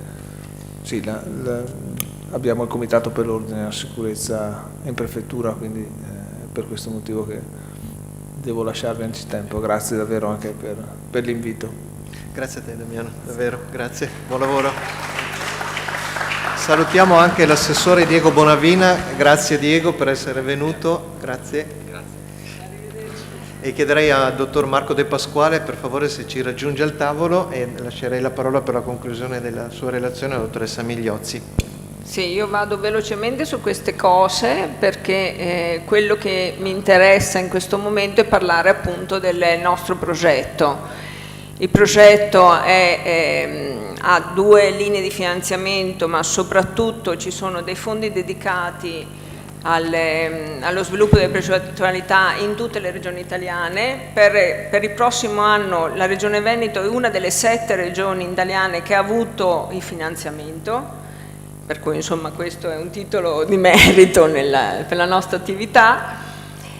Quello che è un punto di forza secondo me di questo progetto, o sono i punti di forza, sono le 3 aree su cui andiamo ad agire: l'area, quella che chiamiamo della governance, l'area della prevenzione e l'area della cura. La governance è fondamentale perché appunto è solo governando le risorse territoriali, personali di chi si occupa di questa dipendenza. È fondamentale coordinare tra di loro le persone, le associazioni. Ed è fondamentale poi, altro aspetto, la formazione, e quindi è all'interno di questa macro area che noi ci occupiamo di formare all'esterno. Abbiamo formato educatori, abbiamo formato assistenti sociali, abbiamo formato i medici, i pediatri, formeremo i farmacisti, tutta una serie di realtà, come posso dire, e ci siamo formati e ci stiamo sempre più formando, con i focus che si spostano a seconda di quelle che sono le problematiche sempre più emergenti. L'altro aspetto che appunto per noi è importantissimo è il discorso della prevenzione. La prevenzione che facciamo veramente su tantissimi campi. Il campo è quello del gioco d'azzardo, su tantissime aree e ogni anno escono fuori nuovi posti in cui poter andare a fare prevenzione. Lo facciamo nelle scuole in maniera molto molto forte, molto assidua, e anche qua dobbiamo unire le forze proprio per non, dicevo prima al dottor Romani, per non fare un overbooking nella stessa scuola, perché disperdiamo troppo le nostre energie. E lo facciamo con la popolazione. Colgo adesso l'occasione per invitarvi il 16 aprile al Teatro Stimmate, in cui appunto ci sarà una compagnia teatrale che da sempre si occupa di gioco d'azzardo, un teatro di denuncia, un teatro sociale, Gran Casino, uno spettacolo veramente fatto bene, cioè, mi è molto piaciuto, ci è molto piaciuto. E l'altro aspetto fondamentale che appartiene ai nostri servizi è l'aspetto della cura. Quindi certo la diagnosi, certo soprattutto la rete che appunto applichiamo, il concetto che applichiamo nella prevenzione, che applichiamo nella cura. Quello che è un punto di forza di questo progetto è il fatto che collaboriamo e sovvenzioniamo delle realtà del privato sociale accreditato e anche di volontariato, quindi con dei progetti fatti in collaborazione con la comunità dei giovani che è qua presente, con le comunità La Genovesa, Exodus, Self-Help, GAV, tutte realtà che offrono delle forme di terapia diverse da quelle che noi possiamo offrire. E poi mi fermo perché ho rubato fin troppo tempo. No, grazie. Grazie mille, anzi di questa grazie veramente al progetto, grazie Biper, perché oggi forse ci portiamo a casa l'inizio di una costruzione di una rete di cose concrete, di persone, e quindi la parola relazioni credo che ha anche un suo senso. E poi chiederei adesso a Marco, in 10 minuti se ce la fai per favore, di illustrarci cosa sta succedendo in questo momento in Parlamento. Ho chiesto a Marco di stare sui 10 minuti circa perché poi ci farebbe piacere sentire voi, interloquire. In sala c'è anche Maurizio Framba della Federconsumatori che su questo tema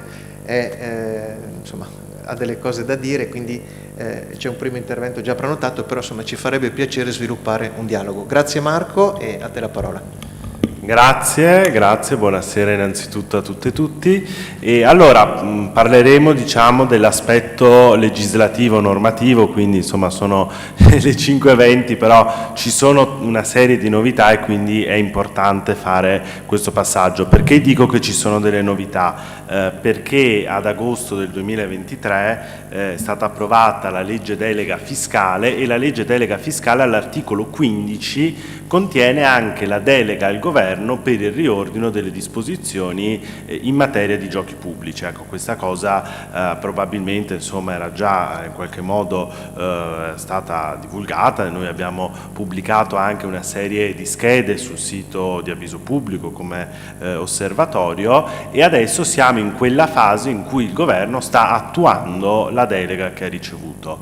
Allora, una prima considerazione molto importante è questa, che il governo, in attuazione della delega, ha deciso di scindere l'attuazione della delega stessa, cioè di partire subito con un decreto legislativo per quello che riguarda il settore dell'online e mandare invece più avanti con un iter differente quello del gioco cosiddetto fisico. Quindi noi in questo momento a che punto siamo? Siamo in un punto in cui il Consiglio dei Ministri circa 15 giorni fa ha approvato il decreto legislativo di riordino dell'online. Adesso andremo a vedere insomma alcuni aspetti su questo, mentre l'iter per il riordino del fisico, e quando parliamo di fisico insomma è stato già in qualche modo specificato, parliamo delle sale giochi che ci sono sul territorio, parliamo delle macchinette che ci sono nei bar, nelle tabaccherie eccetera. Questa parte di riordino qui invece partirà da una intesa in conferenza unificata, quindi tra Stato, Regioni ed enti locali, per cui avrà un iter, come dire, più lungo, un po' più complesso e con un'articolazione differente.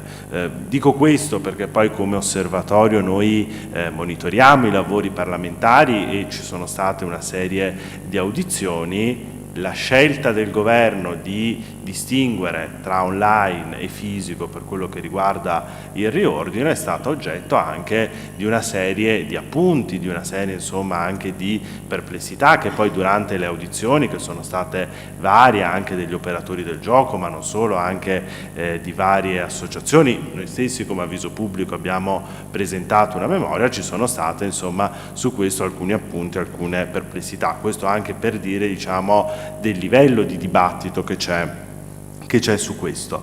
Ecco, andiamo a vedere un attimo diciamo sul decreto online alcune novità che ci sono. Innanzitutto per quello che riguarda il tema della tutela e protezione dei giocatori ci sono nel decreto legislativo sull'online una serie di misure tecniche per quello che riguarda ad esempio i meccanismi di autolimitazione, le limitazioni rispetto agli importi che ogni giocatore carica sul proprio conto gioco, anche il tema dei messaggi da inserire sulla durata, ad esempio durante i giochi oppure rispetto al gioco problematico. Poi c'è anche diciamo una disposizione che impegna i concessionari a investire delle somme in alcune campagne informative e questo diciamo è un elemento di novità. Poi c'è un'altra disposizione che adesso nell'ultimo passaggio era stata suggerita da alcune commissioni parlamentari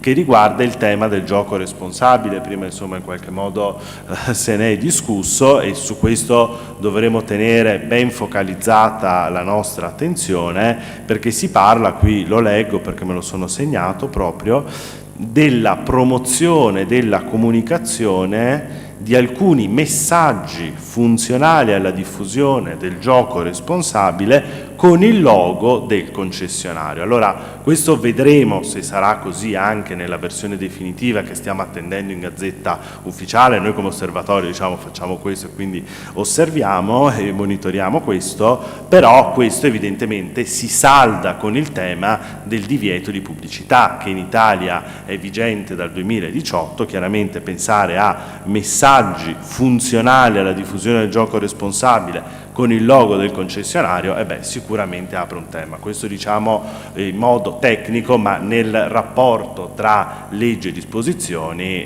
c'è ovviamente da tenere in considerazione. Poi chiaramente si parla di gioco responsabile, è emerso anche questo durante le audizioni, insomma Commissione Finanze, Commissioni Bilancio di Camera e Senato, qualcuno diceva sì, parliamo di gioco responsabile, se parlassimo di gioco d'azzardo responsabile, che sarebbe la dicitura corretta, e però verrebbe fuori un vero e proprio ossimoro. Quindi questo diciamo per dire, sempre per dare conto del dibattito, queste sono cose che sono state dette nelle commissioni parlamentari e quindi come dire il percorso che poi porta a questi decreti legislativi eccetera prende in considerazione anche questi aspetti.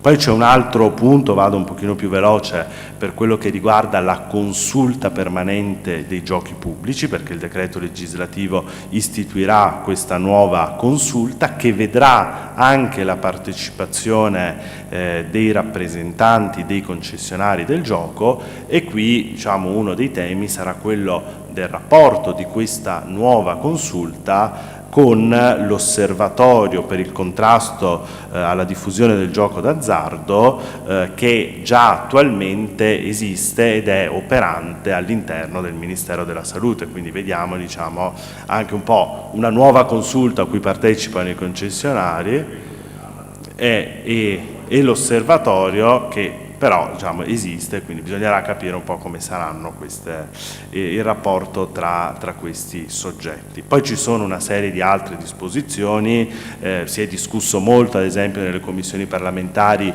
per quello che riguarda il corrispettivo una tantum che i concessionari devono versare, c'è tutta la nuova regolamentazione dei punti vendita ricariche, qui c'è anche una disposizione in tema riciclaggio perché si dice si inserisce un limite settimanale alla ricarica in contanti dei conti gioco online, quindi chi va a ricaricare in contanti ai PVR al massimo sono 100 euro alla settimana, però capite che già dentro 100 euro alla settimana in contanti ci può essere, insomma ci possono essere diverse cose. Quindi diciamo questo a grandi linee, un po' semplificando per quello che riguarda il decreto sull'online. Poi però ovviamente è già aperta nelle commissioni e anche insomma nel dibattito pubblico la parte sul fisico, perché di questo si sta già discutendo. Allora è stata diciamo, l'occasione, in questo caso il documento presentato dalla Conferenza delle Regioni che si è concentrata sull'elemento della compartecipazione al gettito, di cui ha parlato anche prima in modo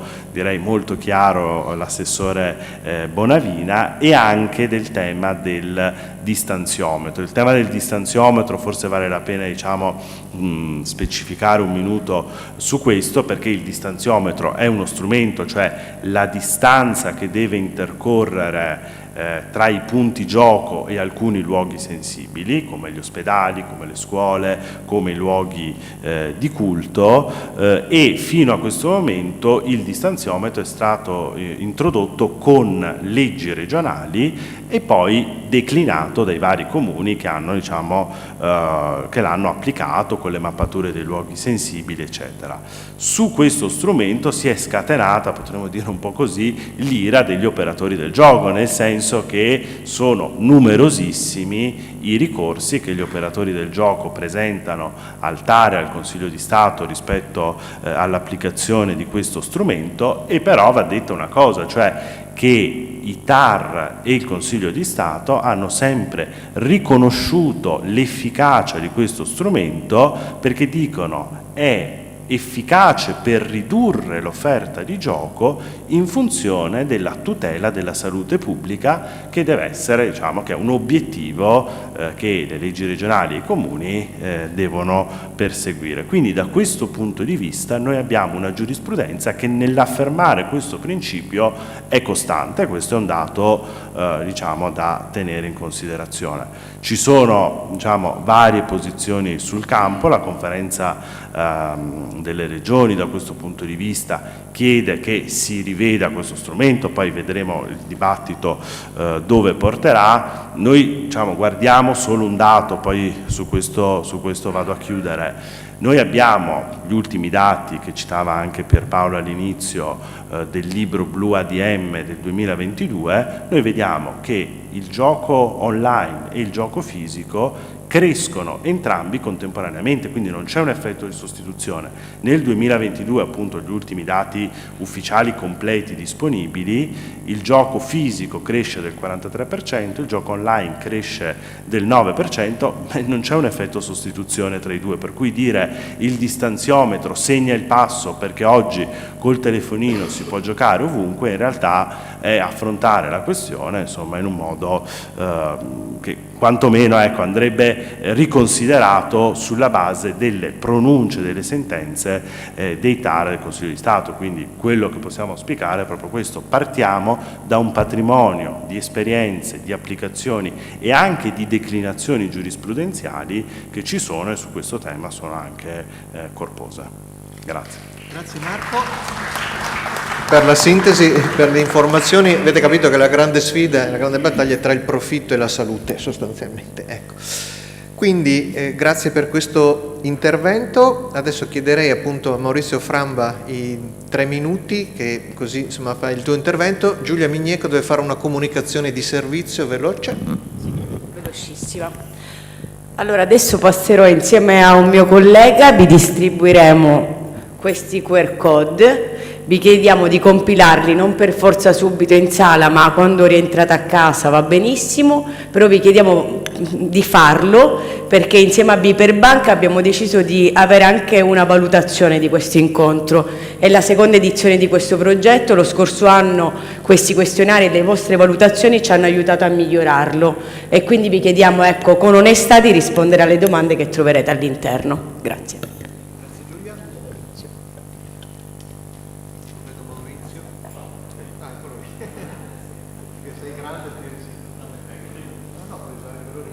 Però ecco, invito le persone presenti in sala, chi vuole intervenire, ecco.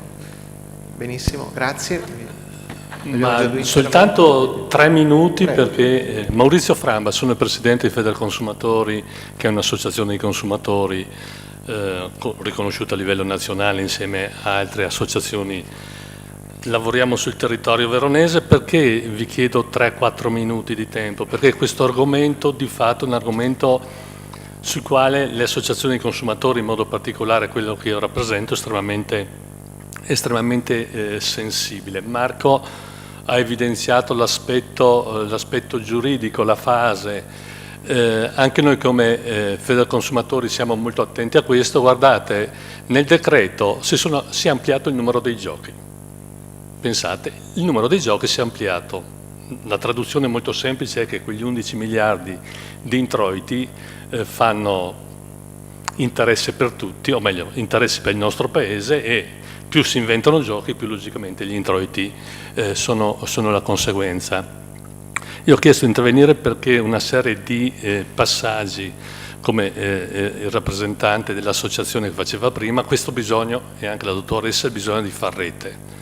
Questa è un'esigenza che noi abbiamo come Federconsumatori. Guardate, noi abbiamo presentato a fine anno uno studio del titolo Libro nero dell'azzardo, la crescita impetuosa dell'azzardo online in Italia, mafia, dipendenza e giovani, dove vengono riportati, prendendo i dati del libro blu eccetera del 2022, tutta una serie logicamente di approfondimenti, di analisi politiche che evidenziano come il fenomeno online o fisico riguarda tutti, a livello regionale, a livello provinciale. Verona, voglio arrivare a questo, è, anche grazie ai dati di Damiano D'Angelo, nelle prime 25 province, capoluogo di provincia, 27esima mi sembra. E proprio per questo motivo noi come Federconsumatori abbiamo fatto un protocollo con il Comune di Verona, che è legato, parte dall'ufficio antiusura che c'è presso il Comune di Verona, ma è funzionale a far sì che si sviluppi una educazione su tutto quello che è, in modo particolare, il gioco d'azzardo, perché il gioco d'azzardo, rischio economico, sovraindebitamento e usura, ci può essere un filo logico che lega.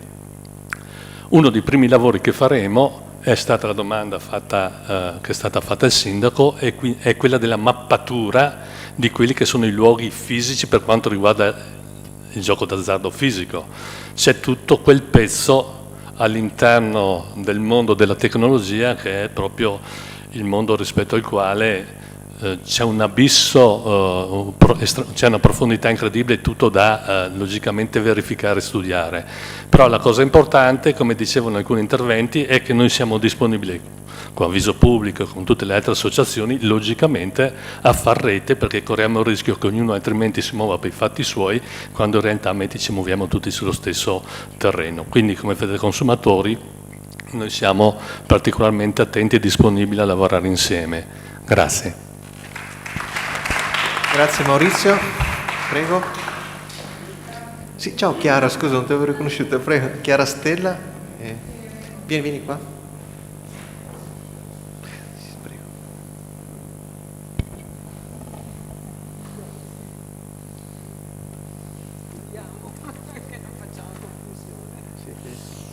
Va bene, allora vedo che siamo rimasti in pochi, comunque pochi ma buoni, pochi e pochi. Ringrazio tutte e tutti per quello che avete detto. E io mi occupo di azzardo con il Toccati, faccio parte di riflessioni e da 10 anni mi occupo di azzardo.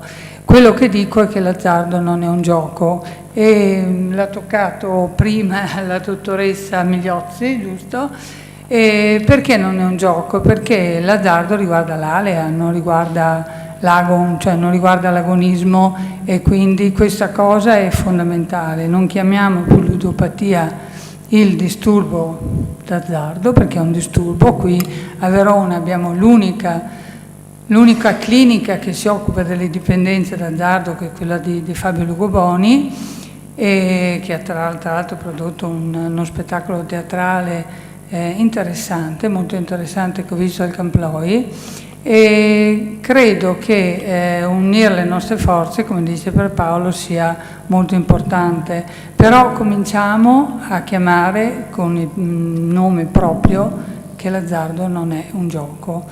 Questo è fondamentale, lo dico perché vedo questo, diciamo, dei giochi. Sapete che il gambling è il passaggio al gambling, perché comunque il gioco online per i ragazzi è comunque il passaggio al gambling, il gioco normale. Noi abbiamo fatto, ogni anno facciamo al Polo Zanotto un seminario, un convegno sull'azzardo, e con 700 studenti, grazie alla rete di Daniela Galletta, e ogni anno abbiamo questo problema di parlare con i ragazzi. Sappiamo che 1/3 gioca già online, l'abbiamo fatto attraverso un aerogramma e attraverso delle risposte con i cellulari, in modo da vedere quanti rispondono già al gioco online, e quindi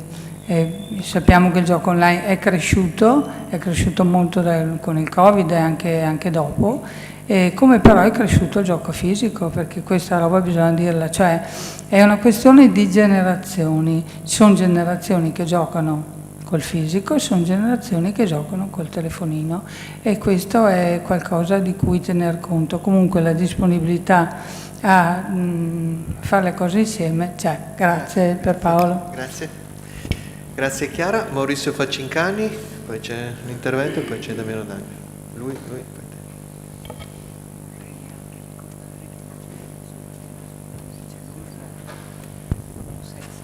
Io intervengo perché sono stato chiamato in causa più volte durante questo incontro per spiegare che cosa vuol dire per noi aver istituito l'assessorato alla solitudine.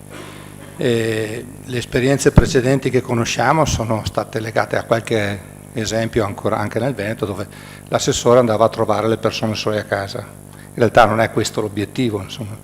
Abbiamo fatto alcune considerazioni, perché noi siamo entrati in carica a ottobre del 2021, quindi alla fine del periodo del Covid, e abbiamo fatto alcune considerazioni sugli effetti che aveva avuto il Covid sulle relazioni tra le persone.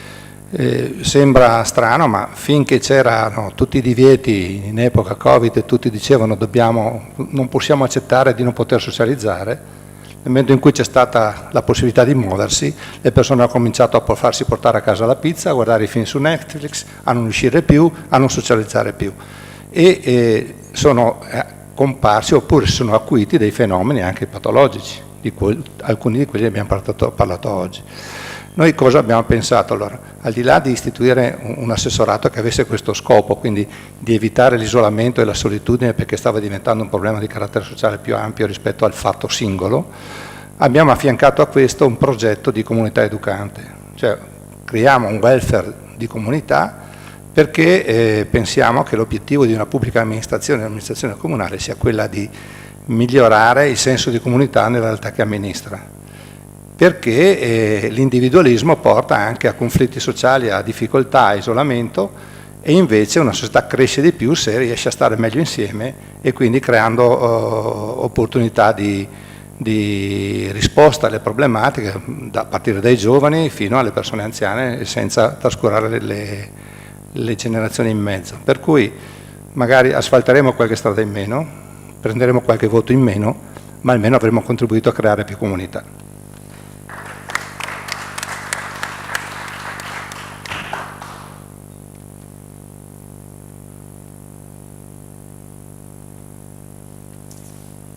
Intanto grazie di aver partecipato a questo incontro veramente mi ha arricchito. Io sono presidente dell'associazione Antea, coordinamento provinciale di Verona, abbiamo 18 associazioni sul territorio.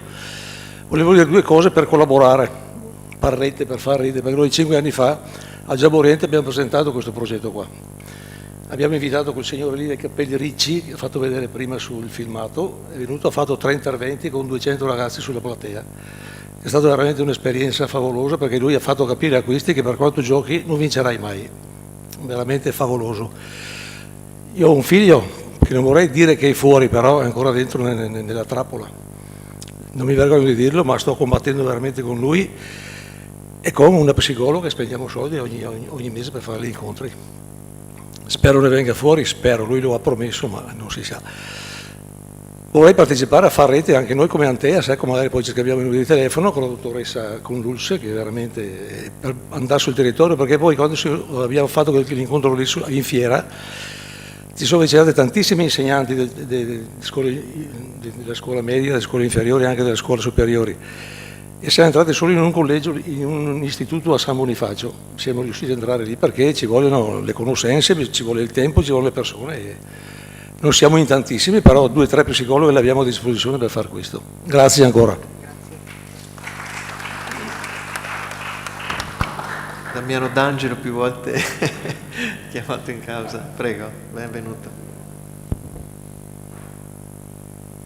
Nel frattempo, se qualcun altro vuole intervenire, basta che alzi la mano. Innanzitutto i complimenti per questo incontro, perché ci ha illuminato, compresa la dottoressa Migliozzi, ci ha dato degli esempi che sono importanti. Volevo aggiungere una cosa, che noi parliamo d'azzardo, ma l'azzardo si riflette sull'usura, perché terminato il prestito, il conto corrente, finito il conto corrente, terminato il prestito dalla banca, il giramicale è parentale e si cade inesorabilmente all'usura.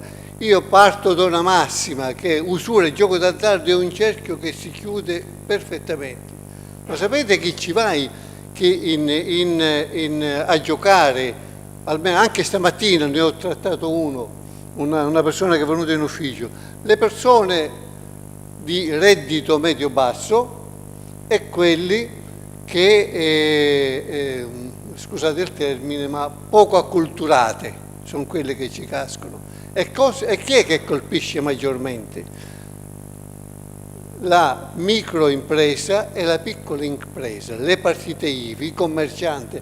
Ma sapete quanti di questi sono caduti in disgrazia per il solo fatto di di avere il vizio dell'azzardo e che poi cadono in mano agli usurai? Ecco, questo è un problema che va oltre, che investe proprio il commercio, investe questi settori. Era questo che volevo aggiungere, che vanno poi a finire nella piccola e microimpresa. Grazie. C'è qualche altro intervento? Se non cedo la parola a Emma, che... Sì. Allora Emma, ecco, presentati tu, che oggi abbiamo fatto un incontro bellissimo con 130 studenti e mi fa piacere che racconti insomma della vostra esperienza anche a coloro che ci ascoltano. A te la parola. Grazie. Vi porto via 2 minuti. Io sono Emma Pegoraro, lavoro per la cooperativa Comunità dei Giovani che da 50 anni opera sul territorio veronese in ambito di dipendenze e fragilità. Oggi siamo qui all'interno della campagna Mettiamoci in gioco, grazie a Oscar che appunto è il nostro portavoce, ma siamo anche partner del progetto Esci dai giochi appunto dell'US 9. All'interno di Esci dai giochi noi abbiamo un progetto da 2 anni che si chiama Play Pausa. È un progetto che si occupa di quella che prima chiamava la dottoressa Migliozzi la cura, ed è un format particolare che noi abbiamo preso in parte da un'altra esperienza che c'è già in Italia, Noi organizziamo esperienze. La parola di oggi è stata molto la solitudine, ma non solo, anche a volte la disperazione e la fragilità di queste persone. Noi proviamo a dare un aiuto in una maniera un po' particolare. Noi prendiamo queste persone, questi gruppi di persone, li portiamo a fare esperienze particolari, o di una giornata, ma anche di un intero weekend. Sono esperienze innanzitutto di gruppo, proprio per contrastare la solitudine. Esperienze che vanno dal gioco insieme, dal mettersi in gioco in prima persona, ma banalmente anche ad esperienze di cucina di gruppo, esperienze di mindfulness e meditazione, esperienze che possano fare in modo che i giocatori escano da un ruolo di giocatori per diventare persone che si mettono in gioco in prima persona. Sono esperienze molto importanti, noi abbiamo grossi riscontri da parte di chi frequenta questi weekend, perché coinvolgono non solo i giocatori ma anche le loro famiglie. Mi permetto appunto di dire, grazie appunto all'intervento che faceva Grazia, il fatto di fare molta attenzione ai giovani. È un problema enorme perché i giovani nascono in un ambiente dove il gioco d'azzardo è l'abitudine. Stamattina raccontavo che per me è spiazzante che ci siano catene di supermercati che ti fanno fare il gratta-e-vinci per avere gli sconti. Quello è un modo per abituarci all'azzardo. I giovani ne sono dentro a piedi pari. Stamattina le colleghe dell'ULSS hanno fatto un questionario, il 10% dei presenti era già da mettere in attenzione proprio per un possibile ingresso nella patologia. È spiazzante, è sicuramente la prevenzione e non solo l'attenzione veramente ai giovani. Grazie mille. Grazie, molto bello, molto interessante questa cosa. Ci sono altri interventi? Mi pare di no. Vuole intervenire da lei, dottoressa? Sì, no, volevo soltanto così, forse prima non sono stata sufficientemente chiara, nel senso che c'è chiaramente l'azienda ospedaliera e quindi è stato nominato il dottor Lugo Boni, c'è l'USL 9 e i SERD.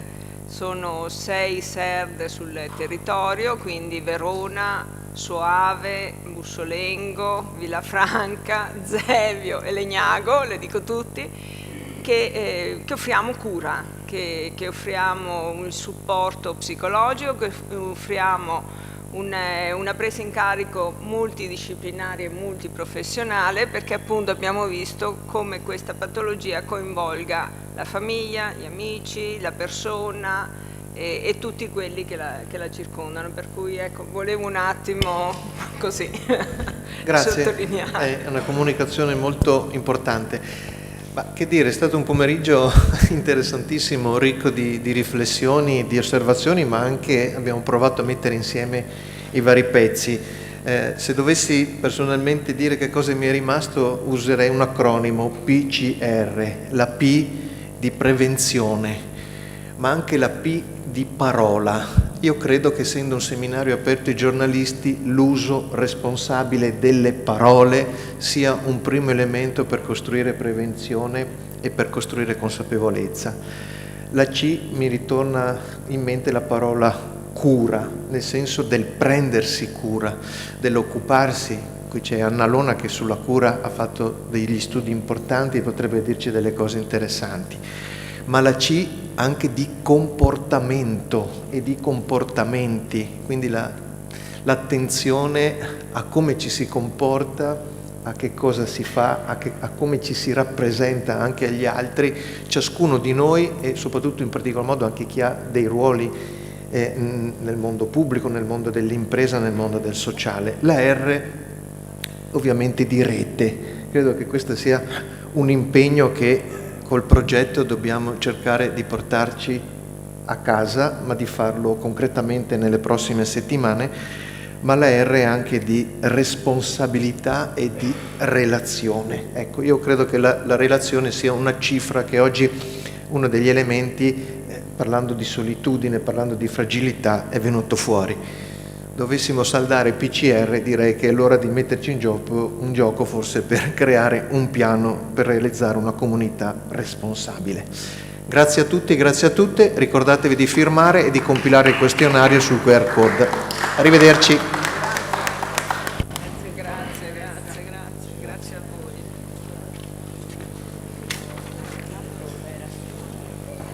Dobbiamo soppiantare la fama di Lugobone, mannaggia.